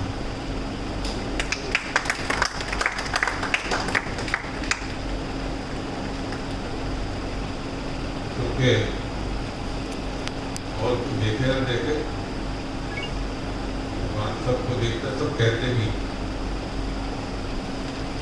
हम अपने अंदर जब भाग करके देखते हैं तो सही मार्गदर्शन मिल जाता है, और कभी कभी हम अपने प्राथमिक कारण से उसको अनदेखा कर लेते हैं। इसलिए साहित्य के क्षेत्र में भी राष्ट्रीय कवि सम्मेलन का ध्येय वाक्य है, राष्ट्र जागरण धर्म हमारा। आप कुछ भी लिखें, तालियां बजवाने के लिए लिखें, वाह वाह के लिए लिखें, प्रसिद्धि के लिए लिखें, या लिफाफे के लिए लिखें, लेकिन ऐसा लिख जाइए कि जाने के बाद, जैसे आज हम कह रहे हैं कि राम की अच्छी कविता किसने लिखी है, उसका वाचन हो। ऐसे कवि बने, आपकी कविताओं का लोग चयन करें और बच्चे याद करें और सुनाएं।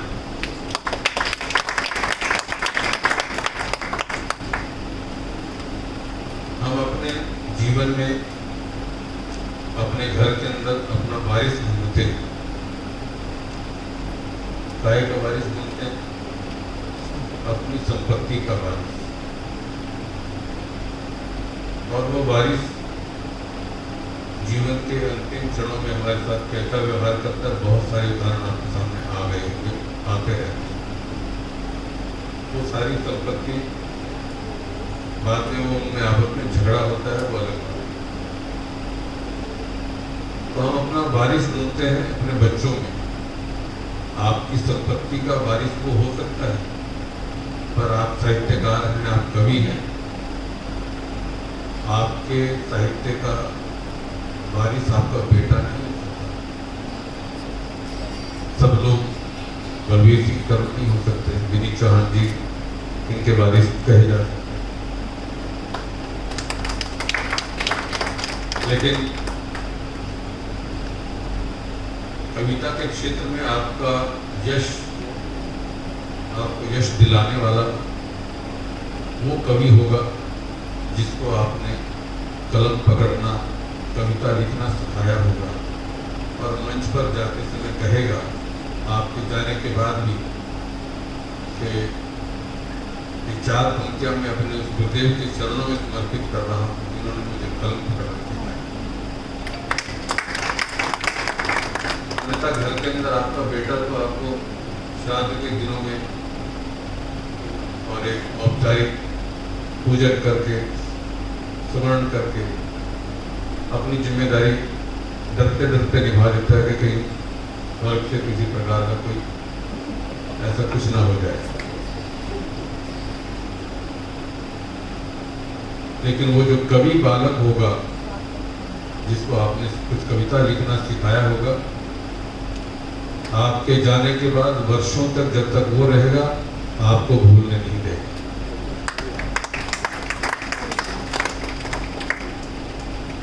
तो इसलिए हर वरिष्ठ कवि की जिम्मेदारी है कि वो अपने जीवन के अंदर कुछ बालक कवियों को तैयार करके जाए। ये बालक कवियों की जिम्मेदारी है कि कुछ बालक कवि तैयार करें और हर बालक कवि की जिम्मेदारी है कि वो कोई अपना पालक तैयार करे। बच्चों, युवा कवियों में कभी कभी अहंकार हो जाता है, 4 पंक्तियां लिखने के बाद सोचते हैं कि मैं बहुत बड़ा कवि हो गया। किसी को दिखाने की भी आवश्यकता नहीं समझते। उस कविता को यदि आप अपने किसी बालक कवि से दिखा लेंगे तो उसमें केवल 2-3 शब्द ही आपके बदल देगा। उस कविता के अंदर इतनी शक्ति आ जाएगी, आपको लगेगा कि ये शब्द तो मैंने सोचा ही नहीं था। कविता फिर भी आपकी रहेगी, उसकी नहीं हो जाएगी।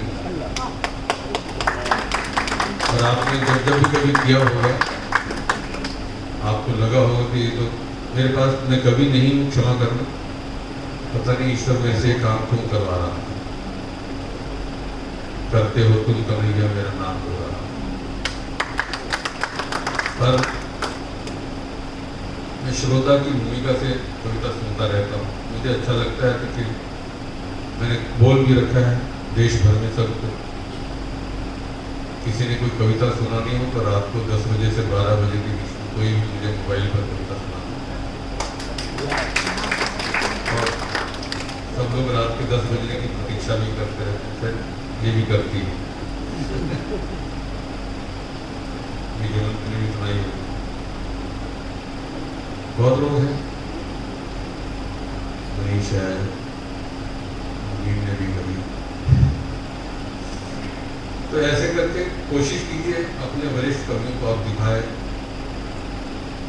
सब कविता के अंदर समृद्धता लाए, अच्छा लिखिए। आपके जीवन के अंदर हमेशा प्रेरणा आती रहेगी, क्योंकि जब भी आपने कुछ लिखा होगा दिव्य शक्ति आपसे लिखाती है। कभी कभी किसी को कहते हैं जरा इस पर कोई कविता लिखो, अच्छे कवि क्या कहते हैं कि जब प्रेरणा आएगी तब लिख पाओगे। और कुछ लोग ऐसे होते हैं, लो अभी लिखता हूँ, ऐसे भी लोग हैं। और किसी से कहो कितनी कविता लिखी, 100 कविता तो लिखती, और वो कैसे लिखता है, कभी कभी कितने कॉपी पेस्ट होती है, उसको कहते हुए भी तो ये बुरा मान जाएगा, पर तरीके से कहना पड़ता है। तो साहित्य के अंदर मौलिकता चाहिए, भले ही आपकी कम पंक्तियां लिखी जाए। कभी कभी जब आप लिखते हैं तो एक आधा शब्द तो चल जाता है, लेकिन आधी पंक्ति भी आपकी कहीं मैच कर गई है तो भी आपके सारे लेखन पर वो संदेह खड़ा कर देगी। कोशिश कीजिए अपनी मौलिकता बनी रहे, कल को किसी को कोई ऐसा अवसर ना आए। ऐसे करके राष्ट्रीय कवि संगम के सिपाही और इसके अंदर अपना योगदान निरंतर करते हैं। किसी के जीवन में, व्यक्तिगत जीवन में भी कोई सहयोगी हो सकते हैं तो अवश्य। केवल हम कविता के क्षेत्र के लिए नहीं जुड़े, हम उसके व्यक्तिगत जीवन के भी सुख दुख के सहयोगी, सहभागी, उसके दुख को कैसा हल्का कर सकते हैं, उसकी खुशी को कैसे बढ़ा सकते हैं। मेरे पास सभी तरह के काम आते रहते हैं, लोग कविता के अतिरिक्त ज्यादा आते हैं। किसी के यहाँ कोई रिश्ते की बात होती है, किसी रिश्ते के बाद झगड़े की बात होती है, किसी की ट्रांसफर की बात होती है और किसी की कोई रिटायरमेंट की बात होती है, कोई हॉस्पिटल का है। तो आप अपने जीवन के अंदर ये सोचिए कि हम जुड़े तो कवि संगम के माध्यम से हैं, पर उसके हर सुख के साथी, ये सबसे बड़ी आवश्यक बात है। और जब भी आप कभी किसी के जीवन में सहयोग करते हैं तो आपको अंदर से बड़ी आत्मिक शांति मिलती है, प्रसन्नता मिलती है। कभी कभी सड़क पर चलते हुए चौराहे पर हम किसी को 2 रुपये का सिक्का दे दिया या 5 रुपये का सिक्का दे दिया, और जब जेब में हाथ डालते हैं तो सबसे छोटा सिक्का को जरूर ढूंढते हैं और उसके देने के बाद हम बड़ा सोचते हैं कि मैंने इसको कुछ दे दिया, और उसके बदले में आपको भिखारी क्या दे रहा होता है, आपको इतने करोड़ों के आशीर्वाद दे रहा होता है कि तुम्हारे घर में सुख रहे, समृद्धि रहे, शांति रहे, बढ़िया मकान मिले, गाड़ी मिले, घोड़ा मिले।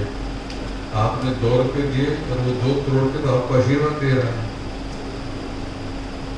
फिर लगता है कि अमीर मैं हूं तो वो है।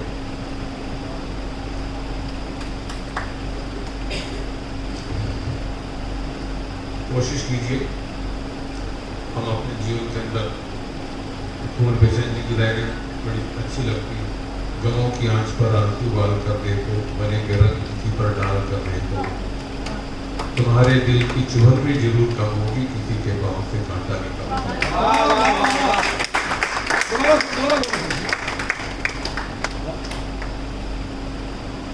इसलिए आप सौभाग्यशाली हैं, राष्ट्रीय कवि संगम से जुड़े हैं। कुछ सार्थक बातें से होती जो आपकी कविता के क्षेत्र में ही आपके व्यक्तिगत जीवन के अंदर भी काम, और इस काम का कीड़ा किसी के पास जिले का है, प्रांत का है, भाग का है, उसको इतना अच्छे से करिए। कुंवर बेचैन जी की लाइन बहुत दूसरी भी याद आ रही है, पूरी धरा भी साथ दे तो और बात है, तू जरा भी साथ दे तो और बात है, चलने को तो एक पाँव से भी चल रहे हैं लोग, दूसरा भी साथ है। तो अपनी जिम्मेदारी को खूबसूरती से निभाइए। शायद समय ज़्यादा हो गया होगा, मैं बात को यहीं विराम करता हूँ।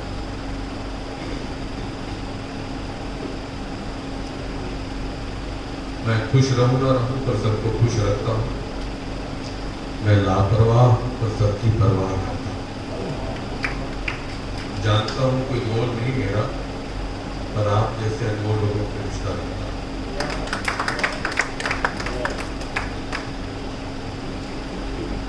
जिंदगी के रंगमंच पर इतनी खूबसूरती से निभाओ किरदार अपना, जिंदगी के रंगमंच पर इतनी खूबसूरती से निभाओ किरदार अपना, तो पर्दा गिरने के बाद भी तालियां बजती रहे, तालियां बजती रहे।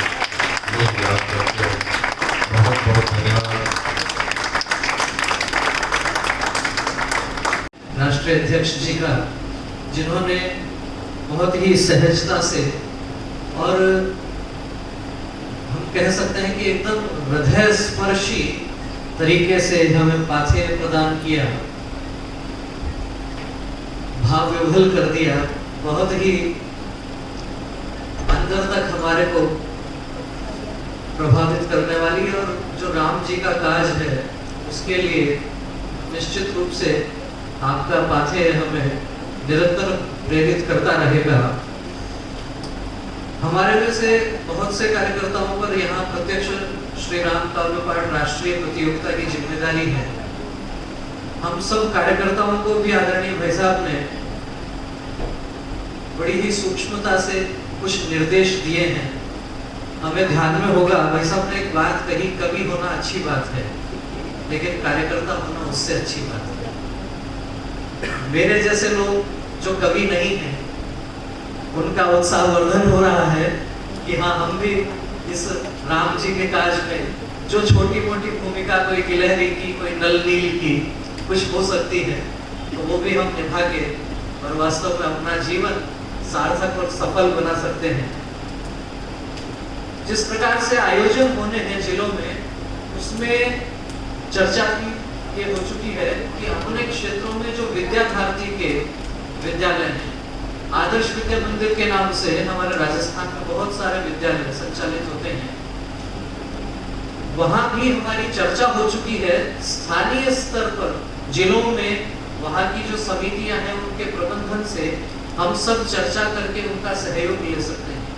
आशीर्वचन के लिए आमंत्रित करता हूं कि आदिकाल से वर्तमान तक दुष्चक्रों से कलम लड़ी है, दिखने में चाहे नहीं हो, इसकी ताकत बहुत बड़ी है। मित्तल जी ने अति विस्तार से अपना उद्बोधन प्रस्तुत करते हुए ऐसा कुछ छोड़ा नहीं है जिस पर चर्चा आपके सामने की जाए, परंतु अध्यक्ष के नाते सार संक्षेप में मुझे ये भी ध्यान है कि 2 कार्यक्रम शेष हैं। एक तो विशेष भोजन का कार्यक्रम है और उसके बाद अवशेष कार्यक्रम आपके कवि गोष्ठी का है, ये भी मुझे ध्यान है। इसलिए मैं अपनी बात को संक्षेप में रखूंगा, क्योंकि कवि हो और अध्यापक रहा हो उसके लिए संक्षिप्त बोलना बड़ा दुर्लभ होता है, बड़ा कठिन, और वो भी वीररस का कवि हो तो बड़ा कठिन। फिर भी मैं प्रयत्न पूरा ही करूंगा और पालन करूंगा, स्वयंसेवक होकर के बोलूंगा मैं यहाँ। सबसे पहले तो मैं ये निवेदन करूंगा आप सबसे, आप एक राष्ट्रवादी परिवार के सदस्य बन गए।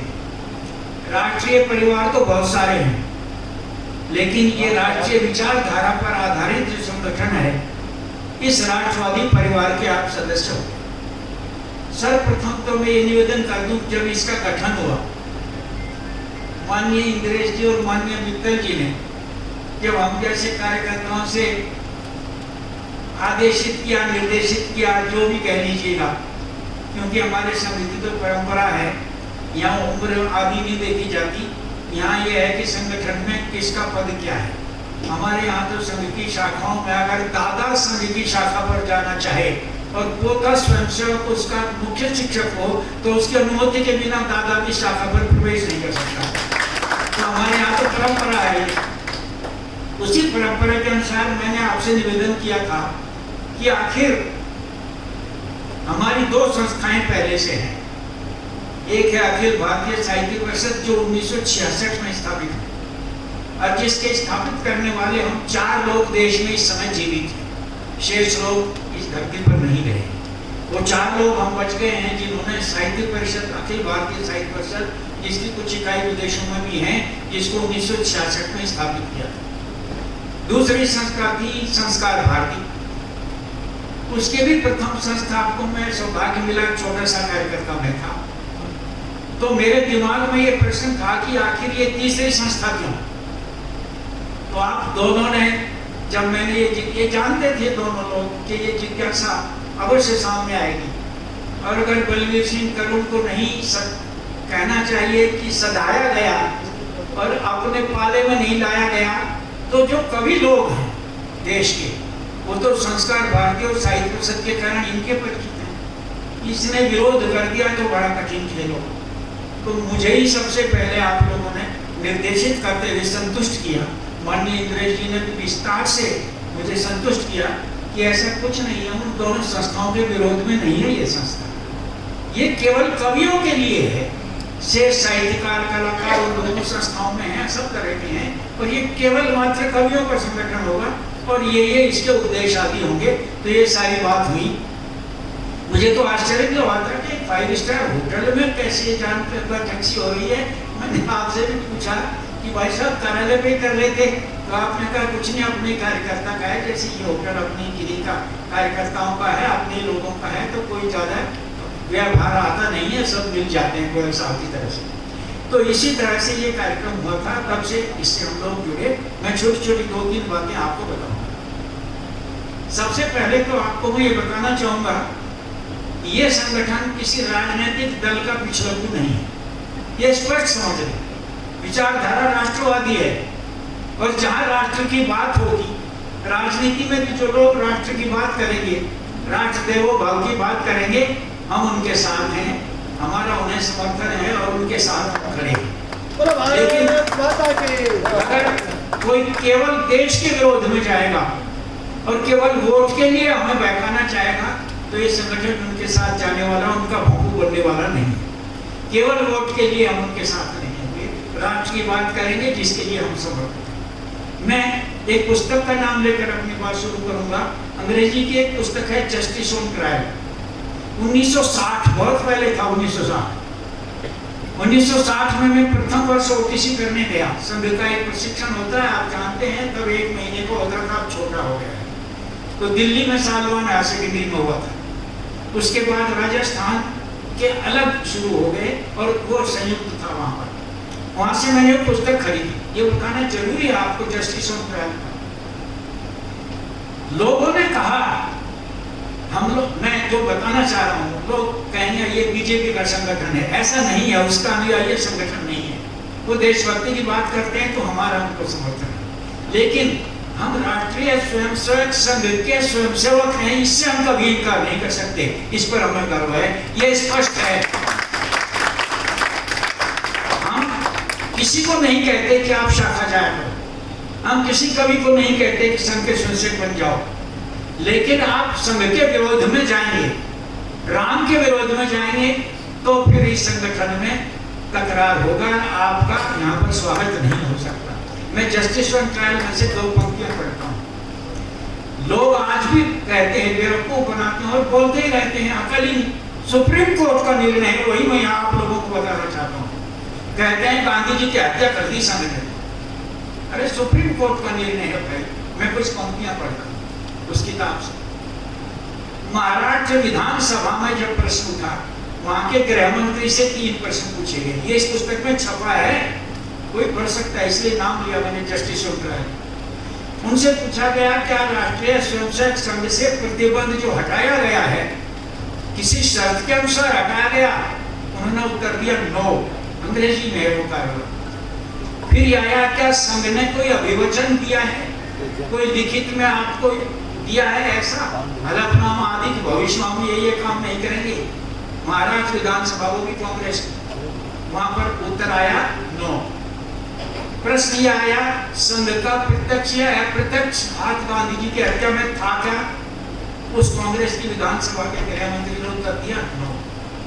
अंतिम बात पढ़ रहा हूं, गृह मंत्री ने जो अपना वक्तव्य दिया वो तो रट लेने के काबिल है, कांग्रेस वाले ने दिया, याद रखिए। उसने कहा, मैं अंग्रेजी नहीं बोलता हूं, पहले उसी का बोलता हूं जो उसने बोला। आप सब जानते हैं, ऐसा नहीं मुझे अनुवाद करना पड़े, कर भी दूंगा। क्या कहा उन्होंने? ये गर्व की बात है हमारे लिए। विधानसभा में कहा गया, I want to say one thing to the congressman who are in power, that they want to use danda to suppress RSS. Danda is used for the thieves और the backwards. Swayamsevak are neither they are backwards nor they are thieves, they are true. याद रखिए अंतिम पंक्ति, they are true patriots, they love their country. ये है उसका अंतिम। वे सच्चे देशभक्त हैं और इस देश को प्यार करते हैं। अगर कांग्रेस का गृह मंत्री नेहरू जी के काल में कह सकता है तो यह हमारे लिए गर्व की बात है। और उनके मुंह पर एक तमाचा है, उन्हें दिखाया जा सकता है कि तुम्हारे लोग ही ये मानते थे, आज भी हमें ऐसा तुम बकवास कैसे कर सकते हो? तो हम लोग एक राष्ट्रवादी परिवार के लोग हैं और उस राष्ट्रवादी परिवार में जाकर हमें कोई शर्म नहीं। अगर वामपंथी लोग देशभक्ति का जहर बांटकर शर्मिंदा नहीं है तो हम देशद्रोह का जहर बांटकर शर्मिंदा नहीं है तो हम देशभक्ति का अमृत बांटते हुए झिझकते क्यों? हम हमें कोई संकोच नहीं। हाँ, हम हैं, ये मातृभूमि हमारी माता है, हम इसके पुत्र हैं, इस पर हमें गर्व है। तुम हमें पिछड़ा पोंगा पंथी जो कुछ कहते रहो, हमें मुबारक है, अब यही है। लोग कहते हैं कि ये सब लोग, एक बार इंदिरा जी ने कह दिया, श्रद्धेया इंदिरा जी ने, हमारी तो परंपरा है किसी का हम अपमान करते ही नहीं, हमें सिखाया नहीं जाता। उन्होंने संसद में कह दिया कि मैं डीडीटी छिड़क कर जैसे मच्छर मार दिए जाते हैं 2 मिनट में, ऐसे आरएसएस को ठीक कर दूं। अटल जी ने तुरंत उत्तर दिया खड़े होकर, ये रिकॉर्ड वहीं से पढ़ रहा हूँ, ऐसे नहीं अपनी ओर से बना रहा हूँ, हवा नहीं बोल रहा हूँ। अटल जी ने कहा, मैडम 2 मिनट में तो आप अपनी जुल्फें भी नहीं संवार सकती, हमें क्या ठीक करें? तो विनोदपूर्ण उत्तर, सम्मानजनक उत्तर, तब से चल रहे हैं हम लोग। तो जब तो कुछ था ही नहीं, हमारा परिवार ही बहुत छोटा था। आज तो आप इतने बड़े हो, उन वामपंथियों से क्या घबराना, जिनके पास मार्क्स ले देकर है और कुछ है। हम उस पूरे मार्क्स के पोथे को, हम तो मार्क्स को भी ऋषि मानते हैं, इतने उदार है, क्योंकि वो विचारक था बहुत बड़ा। ये उसका दुर्भाग्य रहा, उसे खबर भी अपने देश में नहीं मिली, इंग्लैंड हो जाता है बड़ा बेचारा। तो माननीय ठेंगड़ी जी ने पुस्तक लिखी, वो यहाँ उल्लेख नहीं करूँगा, मैं बता सकता हूँ। वो उन्होंने संस्कार भारती की पुस्तक के लिए लिखते समय लिखा था। उन्होंने बताया भी था कि उसका सारा दर्शन ही बेचारे का फेल हो गया। वो यहाँ मैं छोड़ देता हूँ उस दर्शन को, लेकिन वो हम उन्हें चैलेंज करते रहते हैं, अलवर में हो कहीं भी हो, कि श्रोता भी उनके, स्थान भी उनका और विषय भी उन्हीं के द्वारा चयन किया हुआ। वे सारे रकेला में मुझे हरा दो तो राज्य का विषय बाहर जाए। क्या है उनके पास? एक मार्च की किताब ली, छोटी सी, उसे लिए फिरते हैं।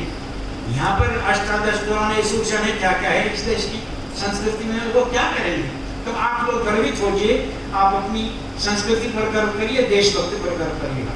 हम प्रतिबद्ध लेखन नहीं करते, राष्ट्रीय कवि संगम के लोग प्रतिबद्ध लेखन खूंटे से बंधने की भूल देता है। हम समर्पित लेखन करने वाले लोग हैं, हम समर्पण करने वाले लोग हैं मातृभूमि के प्रति, देश के प्रति और हमारी सभ्यता के प्रति, संस्कृति के प्रति, पहाड़ों के प्रति, पर्वतों के प्रति, हमारे समुद्र के प्रति, हमारी प्रकृति के प्रति, हमारी संस्कृति के प्रति हम समर्पित लोग हैं। हम प्रतिबद्ध लेखक नहीं हैं। इसलिए आप सौभाग्यवान हैं कि आप खूंटे से बंधे हुए नहीं हैं, आप खुले हुए लोग। साहित्य परिषद में काम करते समय हम लोगों को कहा गया था, ये लौंडे लपाड़े क्या करेंगे। ये भाषा बोली गई थी दिल्ली और अलवर दोनों में, जयपुर में भी बोली गई थी। नाम के आलू सज्जन का तो परलोक में हमारे यहाँ कहा जाता है कि जो स्वर्ग में चला जाता है उसकी निंदा नहीं की जाती, पाप लगता है, तो इसलिए नाम नहीं लेता। कहा गया लौंडे लपाड़े आए साहित्य, क्योंकि उनका तो प्रगतिशील लेखक सन, जनवादी लेखक सन, जलेश और प्रलेश में अब रोज कलेश होता है, रोज जूझ बजता होता है। पहले वो ऐसे करते थे। अजमेर में उनका अधिवेशन हुआ, नाम क्या लूं, उनके अध्यक्ष को दो गुट बन गए, दो अध्यक्ष बन गए प्रगतिशील। एक अध्यक्ष ने गला पकड़ के थप्पड़ मारे दूसरे अध्यक्ष को। ये अजमेर में हुआ, आग लगा दी थी पेंट में, वो उन्हें मुबारक हो। हम तो संकीर्ण नहीं सही, लेकिन ये मिट्टी हमारे लिए गौरव का विषय है। इसीलिए हमारे ये आर्य समाज जब शुरू हुआ तो आर्य समाजी वचनोपदेशों में ढोलक पर, हारमोनियम पर गीत गा कर सारा देश जगा दिया। आप लोग वैसे ही वचनोपदेशक हैं। पृथ्वी सिंह बेधड़क ने एक बार लिखा था, आपसे भी यही कहता हूँ कि कवि संगम को और कुछ दो न दो, मन तो दो। बेधड़क जी ने एक बार लिखा था समाज में, वो ये लिखा, वीर किसानों अन्न दे दो, धनवानों तुम धन दे दो, और जिसके पास नहीं हो कुछ भी कम से कम वो मन दे दो। अपना मन तो दो, शर्मिंदा मत होइए। देशभक्ति का अमृत बांटने में झिझक कैसी, शर्म कैसी, हया कैसी, लाज कैसी। तो आप गर्वोन्नत अपना शीश उठाकर चलिए। आज से बढ़िया अवसर इतिहास में कभी नहीं आएगा। आज परिस्थितियां अनुकूल है। आज भी अगर आप चूक गए तो कुछ नहीं होगा। मैं श्यामनारायण पांडे, सोहनलाल जी द्विवेदी और रामधारी सिंह जी दिनकर, ये सारे भारतीय साहित्य परिषद में थे पदाधिकारी। द्विवेदी जी तो राष्ट्रीय अध्यक्ष रहे, श्यामनारायण पांडे राष्ट्रीय उपाध्यक्ष रहे। मेरा सौभाग्य है कि मैं इनके साथ सबसे ज्यादा रहा हूँ, इसलिए लोग देखने आ जाते हैं कई बार, क्योंकि रहे नहीं लोग उनके साथ। मान कोई बैरागी थे, वो चल बस कृष्णमित्र 3-4 हार्ट अटैक झेल कर घर में है। अब थोड़ा बहुत हाथ पैर मेरे चले। रायपुर गया था मैं इसी अपने कवि संगम के कार्यक्रम में, भाई साहब तो थे ही वहाँ। तो रायपुर में भोजन भी नसीब नहीं होता था, इतने वहाँ लाइन लगती, भोजन करते। वो लड़के लड़कियां जो साहित्यकार थे मुझे घेरते, दिनकर जी कैसे उठते थे, उन्होंने कार्ड में छाप दिया गड़बड़ से कभी कि दिनकर जी के साथ रहे करुण जी आ रहे हैं, ऐसे ऐसे फालतू बातें जाने क्या छापी मेरे बारे में। तो मुझे अवकाश नहीं मिलता था, यही पूछते रहते थे। तो इन तीनों का आशीर्वाद आपके साथ रहा है, इतने बड़ी हस्तियां आपके साथ में रही, ये ध्यान रखिएगा। कोई अपन परेशान होने की आवश्यकता नहीं। तो उस परंपरा का पालन करते हुए हम आते हैं। कवि सम्मेलन के माहौल से मत जुड़ी है इस संस्था से। कुछ लोग सोचते हैं अगर हम इसमें आए हमें कवि सम्मेलन मिलेंगे, बल्ले बल्ले हो जाएगा। अरे आप स्वयं अपना नीड़ बुनिए, जहां पर आप हैं वहां पर अपना जाला बुनिए। मकड़ी अपना जाला खुद बुनती है। मकड़ी पर 2 पंक्ति बोलता हूँ, देखिएगा, प्रसंग आगे आ जाना, आपको अच्छा लगेगा। तुझको है अभिमान अरे मकड़ी अपने इस छोटे से जाले पर, तुझको है अभिमान अरे मकड़ी अपने इस छोटे से जाले पर, थोड़ी सी कोशिश में जो साफ दिखाई दे जाता है। क्लाइमेक्स इसका चमत्कार देखिए, अरे बावली हम इंसानों के जाल कहाँ देखे हैं तूने, हम ऐसे जाले फैलाते लाख कोशिशें करने पर भी जो न दिखाई दे पाते हैं किंतु शिकार फांस लेते। अरे बाबू हम इंसानों के जाल कहाँ देखे हैं तूने, हम ऐसे जाले फैलाते लाख कोशिशें करने पर भी जो न दिखाई दे पाते हैं किंतु शिकार फांस लेते हैं। तो आप अपना शिकार खुद फांसे मित्रों, अपना नीड़ खुद बनिए, अपना जाला खुद बनिए और कवि सम्मेलन के केंद्र बिंदु बनिए। तो ये तो बड़ा परिवार है अपना। कवि सम्मेलन के मोह में मत आइए कि यहाँ आएंगे तो बच जाएगा 2-4 कवि सम्मेलन, उस मोह में है तो दूर ही रहिए। और कोई आएगा भी ऐसा तो हाथ थक चला जाएगा। ये बैठे योगेंद्र जी 25-30 साल पहले मुझे नौहर में मिले थे, मैं जानता नहीं था। आए पैर इन्होंने छुए और आदरणीय ये वो मेरा नाम ये है और वहाँ काम करता हूँ, इनकी रचनाएं मैंने सुनी। मैंने कहा नौजवान तो बहुत काम के हैं। नौहर में भी हनुमान दीक्षित थे हमारे अपने स्वयं, वही कवि सम्मेलन कराते थे, साहित्य परिषद के थे। बाद में इनसे जुड़ना हुआ, वो अंकुर वट वृक्ष बन गया हमारे देखते देखते बन गया। तो मुझे क्या खुशी नहीं होनी चाहिए, क्या मुझे ईर्ष्या होनी चाहिए? ये बालक छोटा सा देखा था मैंने, तब भी दाढ़ी थी, जब स्टाइल कुछ और था उस दाढ़ी का। तो लेकिन चलो, लेकिन आज सारे देश का प्रभार संभालते। राम जन्मभूमि पर जब आप बात करेंगे, राम का प्रत्युग कवर, जब राम मंदिर का आंदोलन शीर्ष पर था, चरम शीर्ष पर, तब मैंने एक छोटी पुस्तिका लिखी थी, श्री राम जन्मभूमि मुक्ति संग्राम। मित्रों, उसकी 15,000 प्रतियां जयपुर विश्व हिंदू परिषद ने छपी थी, 15,000। और अटल जी और अडवाणी जी ने उसका लोकार्पण जयपुर में किया। मैं आया था और वो किया था बीजेपी के राष्ट्रीय अधिवेशन के अवसर पर किया गया। तो उस समय हम लोग क्या करते, लोग हमें कहते थे, मैं तो सरकारी कर्मचारी था, कभी भी सस्पेंड हो सकता था, और हम तो राम के लिए निकले थे ना। उस समय कवि सम्मेलन करना बड़ी टेढ़ी चीज थी राम के नाम पर। आज तो सारी स्थितियां आपके अनुकूल है, आप आज भी आप नहीं कर सके तो कभी इतिहास आपको क्षमा नहीं करेगा, क्योंकि आज से बढ़िया अवसर कभी नहीं हो सकता। 2 पंक्ति पढ़ता हूँ, उस समय हम क्या पढ़ते थे, जय सिया राम करते हमारे गए थे राम के भक्त लोग, हथेली से धुन बजाते हुए गए थे, गोद से बोलती है। तो मैंने लिखा था, उस समय की पंक्ति याद आती है, हमने तो तुमको श्रद्धा से जय सिया राम की बोली दी, जब राम आंदोलन चल रहा था मंदिर के लिए। हमने तो तुमको श्रद्धा से जय सिया राम की बोली दी, लेकिन तुमने तो बदले में हमको हत्यारी गोली दी, इसलिए बदलते तेवर से ये युद्ध लड़ा जाएगा, जो भी मंदिर को रोकेगा वो सीधा होकर जाएगा।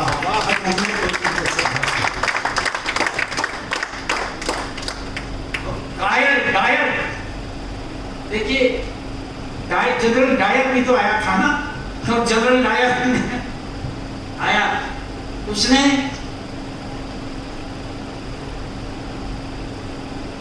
उधम सिंह गया था हमारा, यहीं से चला, कहां चला गया? कायर डायर के फायर से घायल भारत मां का सीना, कायर डायर के फायर से घायल भारत मां का सीना। उस समय हुआ अफगान घूंट विस्फोट पड़ा हमको पीना, लेकिन तब भी तो उधम सिंह उड़सा समंदर पार गया और जालिम डायर के सीने में गोली का डंक उतार गया। तुम तो डूब के हो आसपास, बोलो कब तक बच पाओगे? उस समय लिखा था, तुम तो डूब के हो आसपास, बोलो कब तक बच पाओगे? बकरी के बच्चों प्राणों की तुम कब तक खैर बनाओगे? जल्दी ही कोई बजरंगी तुम तक भी आ ही जाएगा, जो भी मंदिर को रोकेगा वो सीधा ऊपर जाएगा। उस समय इस तरह के और खतरे झेलते हुए आगे बढ़ते थे। आज तो खतरा ही नहीं है, आज से अच्छे अनुकूल परिस्थिति कभी नहीं आने वाली है। आप इसका लाभ उठाइए और आगे बढ़िए। इसलिए अमेरिका की बात संक्षेप में बताऊं, मैं 2 शिष्यों को लेकर गया, मुझे कहा गया 6 विश्वविद्यालयों में बोलना है आपको। वहां पर हमारा परम सौभाग्य था, खूब लड़ी मर्दानी, वो तो झांसी वाली रानी थी। ये लिखने वाले सुभद्रा कुमारी चौहान की बेटी ममता जी मिल गई हमें, वो यूनिवर्सिटी में पढ़ाती है, अपने घर ले गई मुझे, पति के साथ आई अरविंद सिंह जी, और बोली आप भाई साहब घर चलिए। मैं गया और जाने के बाद में वहां पर प्रेमचंद जी की नवासी मिल गई। इससे बड़ा सौभाग्य अमेरिका में मेरा था। लेकिन मेरे साथ 2 शिष्य भी थे, एक तो जयपुर, एक तो रोहतक यूनिवर्सिटी से थे, जगबीर राठी। दूसरा नाम लेते आप सब जान जाएंगे, वो मैं प्यार से उसे मेरा बदमाश चेला कहता हूँ, वो है कुमार विश्वास। उसको लेकर गया, तब तक उसने रेडियो टीवी नहीं देखा था कैमरा कैसा हो, तब तक उसने हवाई जहाज नहीं देखा था कैसा होगी, इधर से घुसते हैं उसमें, और मैं उसको लेकर के गया। आज तो वो सारा विश्व घूमा है। तो ये दोनों लड़के वहां पर गए थे, यूनिवर्सिटी में बोलना था, तो ये कहा गया, मैं इनको कहा बेटा मैं तो 12वीं क्लास पढ़ा के रिटायर हो गया, प्रिंसिपल हो गया, तुम यूनिवर्सिटी में पढ़ाते हो दोनों भाई, यूनिवर्सिटी में तुमको ही बोलना है भाषा, इसलिए तुम्हें ले चल रहा हूँ। वहाँ 3 घंटे का कवि सम्मेलन होता है घड़ी से, और 3 ही कवि बुलाते हैं। अब मैंने इनसे कहा तुम 1 घंटा तो निकाल दोगे ना, 2 घंटे में अकेला बोल दूंगा कविता, भाई यूनिवर्सिटी में तुम्हें बोलना है हिंदी पर। ये वहाँ गए, पहले ही विश्वविद्यालय में जहाँ ममता जी थी, ये फ्रांस का, ये फलाना, ये उस विश्वविद्यालय का है, मेरे कान में बोले पिताजी यहाँ तो हम नहीं बोल सकते। मैंने कहा बेटा कविता तो मैं बोल दूं, लाया किस लिए था तुमको ये तो बताओ। फिर कौन बोलेगा यहाँ? आप आश्चर्य करिए, 6 के 6 विश्वविद्यालयों में मुझे बोलना पड़ा हिंदी भाषा, भाषा विज्ञान पर। लड़के नहीं बोल पाए, डर गए, पर कविता ही बोलते रहे। तो वहां मैंने एक बात कही जो हमारे लिए गर्व की बात है। मैंने कनेक्टिकट यूनिवर्सिटी में बोलते हुए कहा, वहाँ विक्रम भंडारी मिल गए, माननीय सुंदर सिंह जी भंडारी के पौधे लगते थे, उससे एकल विद्यालय चलाते हैं। तो मैंने उनसे कहा तुम एक ही जगह हिंदी में, एक ही जगह मेरे को बोलनी पड़ी थी बस, बाकी तो कहीं हिंदी में काम चल गया, क्योंकि हिंदी अंग्रेजी संस्कृत तीनों भाषाओं से यत्न किया था। मैं तो ऐसे ही चला गया था जैसे अब उनको कल्पना थोड़ा थी कि वो अंग्रेजी भी जानता हो, तो ऐसे ही जगह पकड़ सी देगा।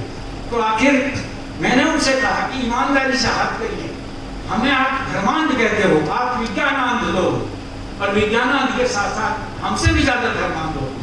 कैसे?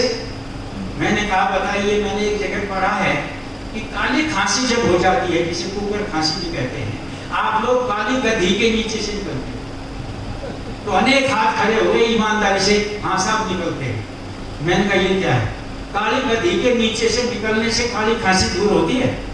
ये टोट के तो भारत वाला भी करने पसंद नहीं, तो हमसे भी ज्यादा अंधे हो।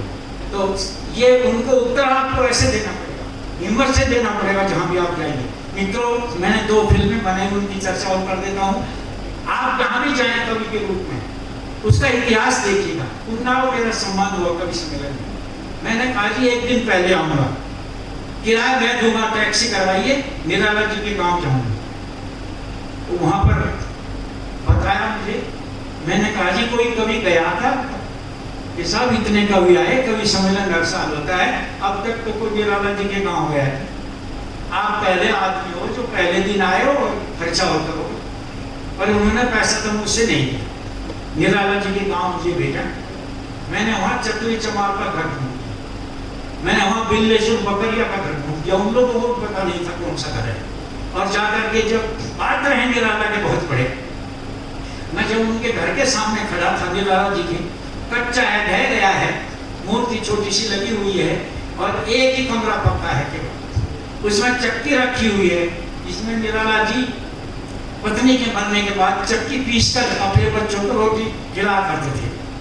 उस चक्की का फोटो लिया, कुआं देखा, मंदिर देखा, जहां जहां निराला जी पानी खींचते थे।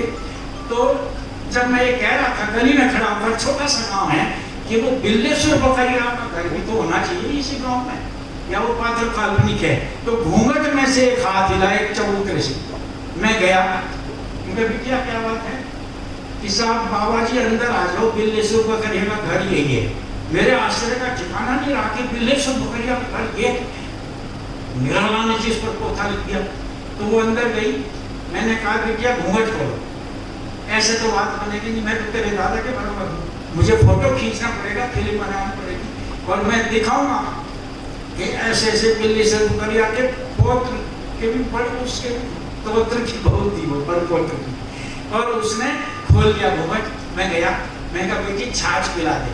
तो वो बोली दूध चाय, मैंने कहा ना, छाछ नहीं मिलती ना शहर में। तो मैं उनके घर बैठ के छाछ पी, सब लोग मेरे साथ भी आ गए। एक आध जरा झिझक भी रहे थे कि इनके घर क्यों जाए, लेकिन मैं गया तो वे भी आ गए। ऐसे चतुरी चमार का घर ढूंढा मैंने, उसका नवासा मिल गया, कच्चा घर है, उसकी पूरी फिल्म बना के लाया। ऐसे अंडमान निकोबार गया, पूरी फिल्म बना के लाया। वहां आप आश्चर्य करिए, राष्ट्रवादी हो आप लोग, सावरकर जी के विचार की एक पट्टिका लगी हुई थी वहां। सावरकर के अलावा तो अंडमान की कल्पना नहीं कर सकते आप। 3 भाई 12-12, 13-13 साल तक जेल में रह जाएं, भारत में कोई उदाहरण नहीं मिलता। तो आज सावरकर को कहते हैं क्षमा मांग कर आए थे वो। सावरकर पे 6 घंटे बहस कर सकता हूँ मैं, कोई सामना करना है, पता है कहाँ उन्होंने क्षमा मांगी थी। वो सारा पत्र में जवानी पढ़ के सुना सकता हूँ जो मैंने बनाया था। तो वहां पर सावरकर जी के नाम की पट्टिका हटा दी गई और गांधी जी की लगा दी गई। गांधी जी तो गए नहीं कभी, हम गांधी जी को प्रणाम करते हैं, उनका वंदन करते हैं, लेकिन गांधी जी तो क्रांतिकारियों के विरुद्ध थे। उन्होंने तो भगत सिंह की जमानत देने से मना कर दिया था, नहीं तो भगत सिंह बच जाते फांसी से। यह अलग किस्सा है, आज सुनाने का नहीं। लेकिन वहां पट्टिका हटा दी और कैश का कर से काटी गई और वहां गांधी जी के विचार फांस दिए। मुझे नहीं मालूम वर्तमान सरकार ने उस गलती को ठीक किया है कि नहीं, ये मुझे पता नहीं। वहां पर कोई सावरकर की प्रतिमा नहीं है, राजीव जी की तो है, इंदिरा पंत तो है। मैं कई दिन घूमा वहां पर, जगह जगह वो घुमाने ले गए। राज्यपाल और राष्ट्रपति ही बैठ सकते हैं जिस जलपोत में, उस संयोग से मुझे सुलभ करा दिया, क्योंकि मेरा एक शिष्य वहां पर जो है IAS अधिकारी, तो ये हम वहां पर गए।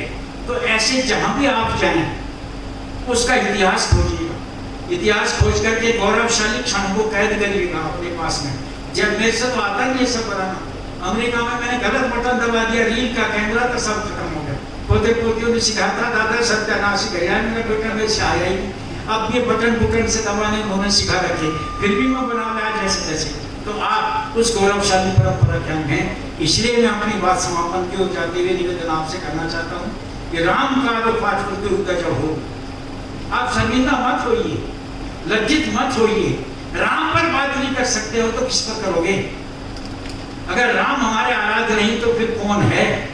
किस पर? राम को तो काल्पनिक कह दिया था इन लोगों ने, सुप्रीम कोर्ट में तो हलफनामा दे दिया, राम हुए ही नहीं। वामपंथी मित्रों ने कहा था ये काल्पनिक है, सारा रामायण वामायण कुछ नहीं होती है। अच्छा वही काल्पनिक ही सही, अब क्या दिक्कत है तुमको? अब तो बन गया, वो निर्णय हो गया। तो मेरा निवेदन अंत में यही है कि जहाँ भी आप रहें वहाँ पर अपना काम करिए, निडर होकर करिए, देशभक्ति का मुकुट अपने माथे पर रखिए। और गोपाल सिंह नेपाली की पंक्ति बोलकर अपनी बात समाप्त करूंगा। देखिए मुक्ति बोध को क्यों इन्होंने उछाल दिया वामपंथियों ने?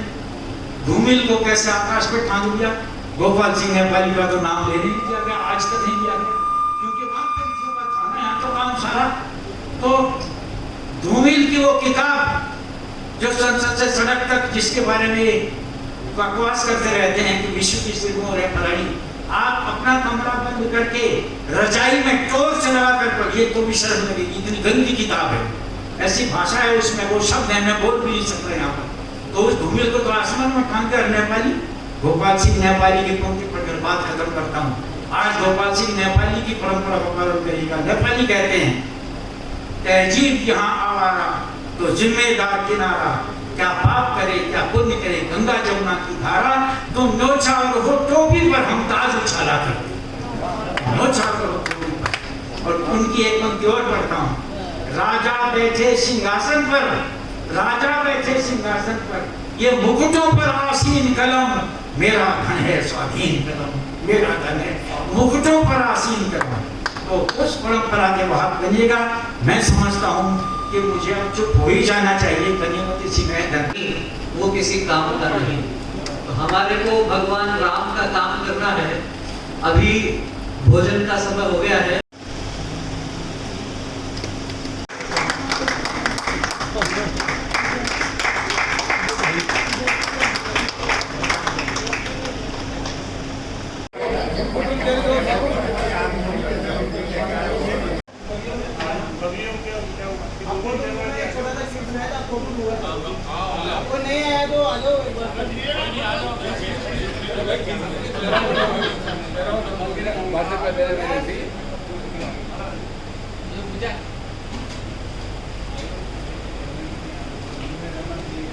मेरा कर्कश में है, उनमें से किसी की कमान नहीं फिसले, और नाम के लिए लिखूं मैं, नाम के लिए ही पढ़ूं,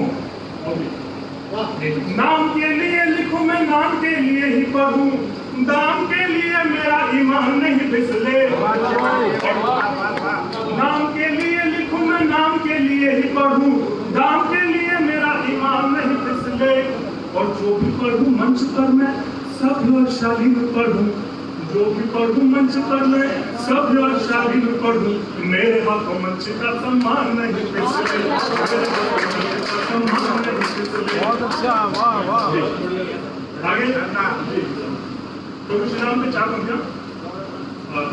सारा जहान समझे जो मर्म है हमारा, सारा जहान समझे जो मर्म है हमारा, पावन पुनीत कविता कृति कर्म है हमारा, पावन पुनीत कविता कृति कर्म है हमारा, प्रभु राम के उपासक श्री राम के सिपाही, प्रभु राम के उपासक श्री राम के सिपाही, अब राष्ट्र जागरण ही एक धर्म है हमारा, अब राष्ट्र जागरण ही एक धर्म है हमारा। बहुत बहुत धन्यवाद।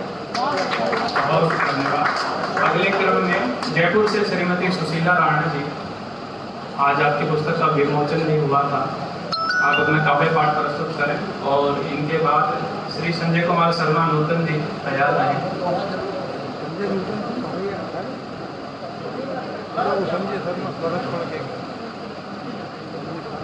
प्रबुद्ध मंच प्रणाम करती हूँ, आप सभी का अभिवादन करती हूँ, और लोकार्पण के लिए आप सभी का हार्दिक आभार।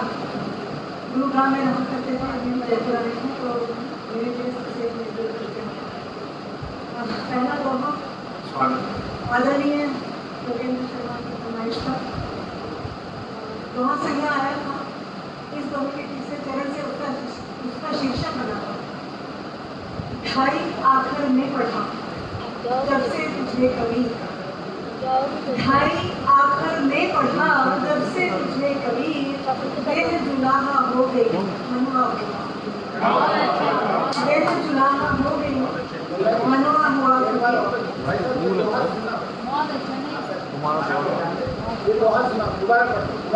बहुत बहुत शुक्रिया आप सभी का। ढाई आखिर में पढ़ा जब से तुझे कभी, ढाई आखिर में पढ़ा जब से तुझे कभी, देख जुलाहा हो गई मनुआ हुआ। हो गई मनोहर और संग्रह का शीर्षक दिलारा हो गई। दूसरा दोहा माँ को समर्पित करती हूँ। राजस्थान की झुंझुनू की बेटी हूँ। हंसली बोली हाथ से कलयुग है घनघोर। हंसली बोली हाथ से कलयुग है घनघोर। माँ की सांसें गिन रहा बंटवारे का शोर। माँ की सांसें गिन रहा बंटवारे का शोर। आले खूबी खिड़कियां चक्की घड़े किवाड़। आले खूबी खिड़कियां चक्की खड़े किवाड़। माँ की सांसें जब थमी रोए भूखा भार। माँ की सांसें जब थमी रोए भूखा भार। और बाबूजी को खून पसीना एक कर ऊंची दी तालीम। खून पसीना एक कर ऊंची दी तालीम। बच्चे अफसर हो गए अब्बा हुए यतीम। बच्चे अफसर हो गए अब्बा हुए यतीम। और एक फौजी की बेटी हूँ। कर्नल साहब बैठने प्रति महाशय फौजी की बीवी हूँ। तो थोड़ा सा वो देशभक्ति का भाव आना सहज है। माटी के थे लाल हो करके माटी लाल। माटी के थे लाल हो करके माटी लाल। माटी पर बलि हो गए माटी शोभित भाल। माटी पर बलि हो गए माटी शोभित भाल। और दूसरा ये मातम में है चूड़ियाँ। हमने कहा कि वीरांगनाएं शीश लगाती हैं और खाली में वैसे ही किरण बन जाओ। बड़ी भाव यहाँ पर है। मातम में है चूड़ियाँ बिलखे है सिंदूर। मातम में है चूड़ियाँ बिलखे है सिंदूर। विधवा कहे शहीद की जीता रहे ओशूर। विधवा कहे शहीद की जीता रहे ओशूर। बहुत बहुत शुक्रिया। और कर्नल साहब के लिए दोहा। रिश्ता क्या है क्या कहूँ क्या है इनमें बात। रिश्ता क्या है क्या कहूँ क्या है इनमें बात। सांसें मेरी बांसुरी ये मेरे सुरसार। सांसें मेरी बांसुरी ये मेरे सुरसार। और अंतिम दोहा आपके आगे शुरू आ गए। परख रही है जिंदगी क्या किसका किरदार। ये जब ऑक्सीजन नहीं मिल रही थी लोग दम तोड़ रहे थे सब कुछ काला बाजारी यहाँ पर चल रही थी तब ये दोहा हुआ था। परख रही है जिंदगी क्या किसका किरदार। देख रही है तेल भी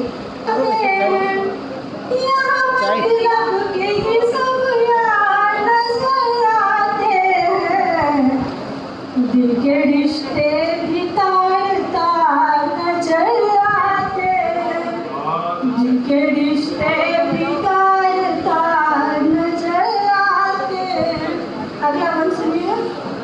शक्ल से दिखते कुछ और दिल से कुछ और।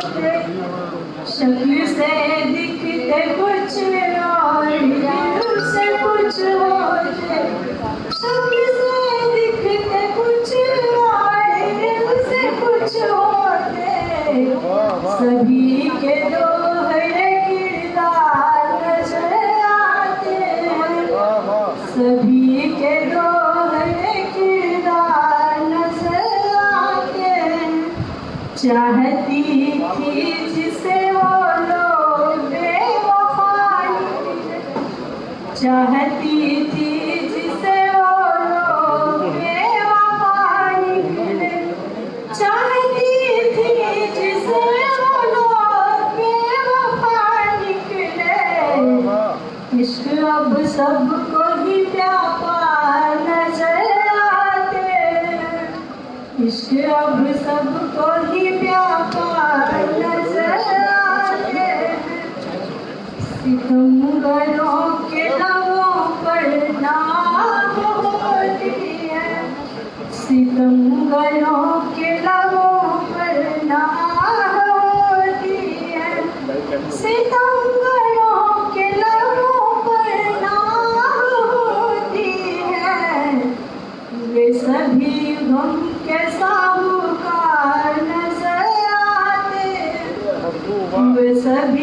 हम के साहूकार नजर आते हैं। और अगला शेर सुनिएगा जो मेरा बहुत पसंदीदा। देखिए समय की अपनी सीमा है, थोड़ा समाचार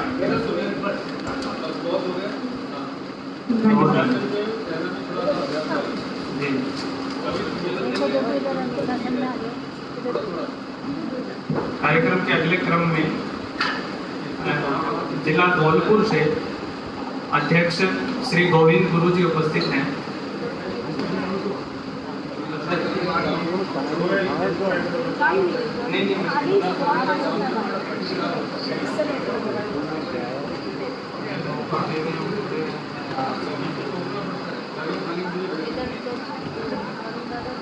अगले क्रम में श्री ललित कुमार शर्मा जी जिला अध्यक्ष अजमेर से हमारे मध्य उपस्थित हैं। आप आइए अपना काव्य पाठ प्रस्तुत करें।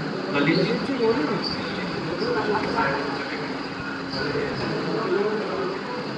अगले क्रम में श्री महेंद्र शर्मा जी जिला अध्यक्ष भीलवाड़ा से हमारे मध्य उपस्थित हैं। आप आए संक्षेप में अपना काव्य पाठ करें। बिना किसी समय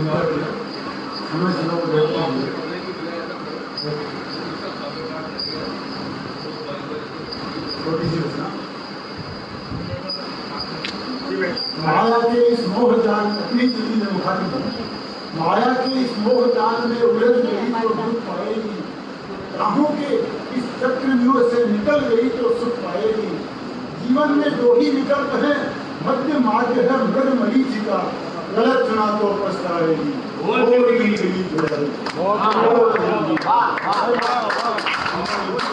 लोगों की कैसी नादानी, ज्ञानी बनकर भी अज्ञानी गंगा जल की बातें करते। लोगों की कैसी नादानी, ज्ञानी बनकर भी अज्ञानी गंगा जल की बातें करते। व्यवहारों में खारा पानी तो दुनिया के माया दर्पण में आडंबर ही आडंबर। सच का दर्पण साथ रखेगी, समझ जाएगी, निखर जाएगी कोई जिंदगी।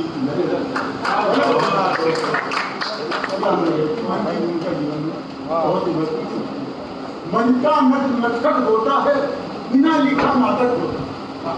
मन का नटखट होता है, बिना लिखा नाटक होता है। यादों के पंखट के ऊपर सपनों का जमघट होता है।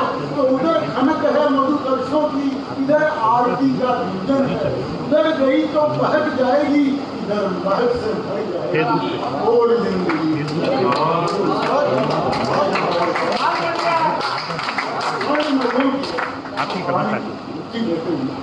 स्वर्ण मृगों की हर चाहत पर लक्ष्मण रेखाएं, स्वर्ण मृगों की हर चाहत पर लक्ष्मण रेखाएं होती हैं।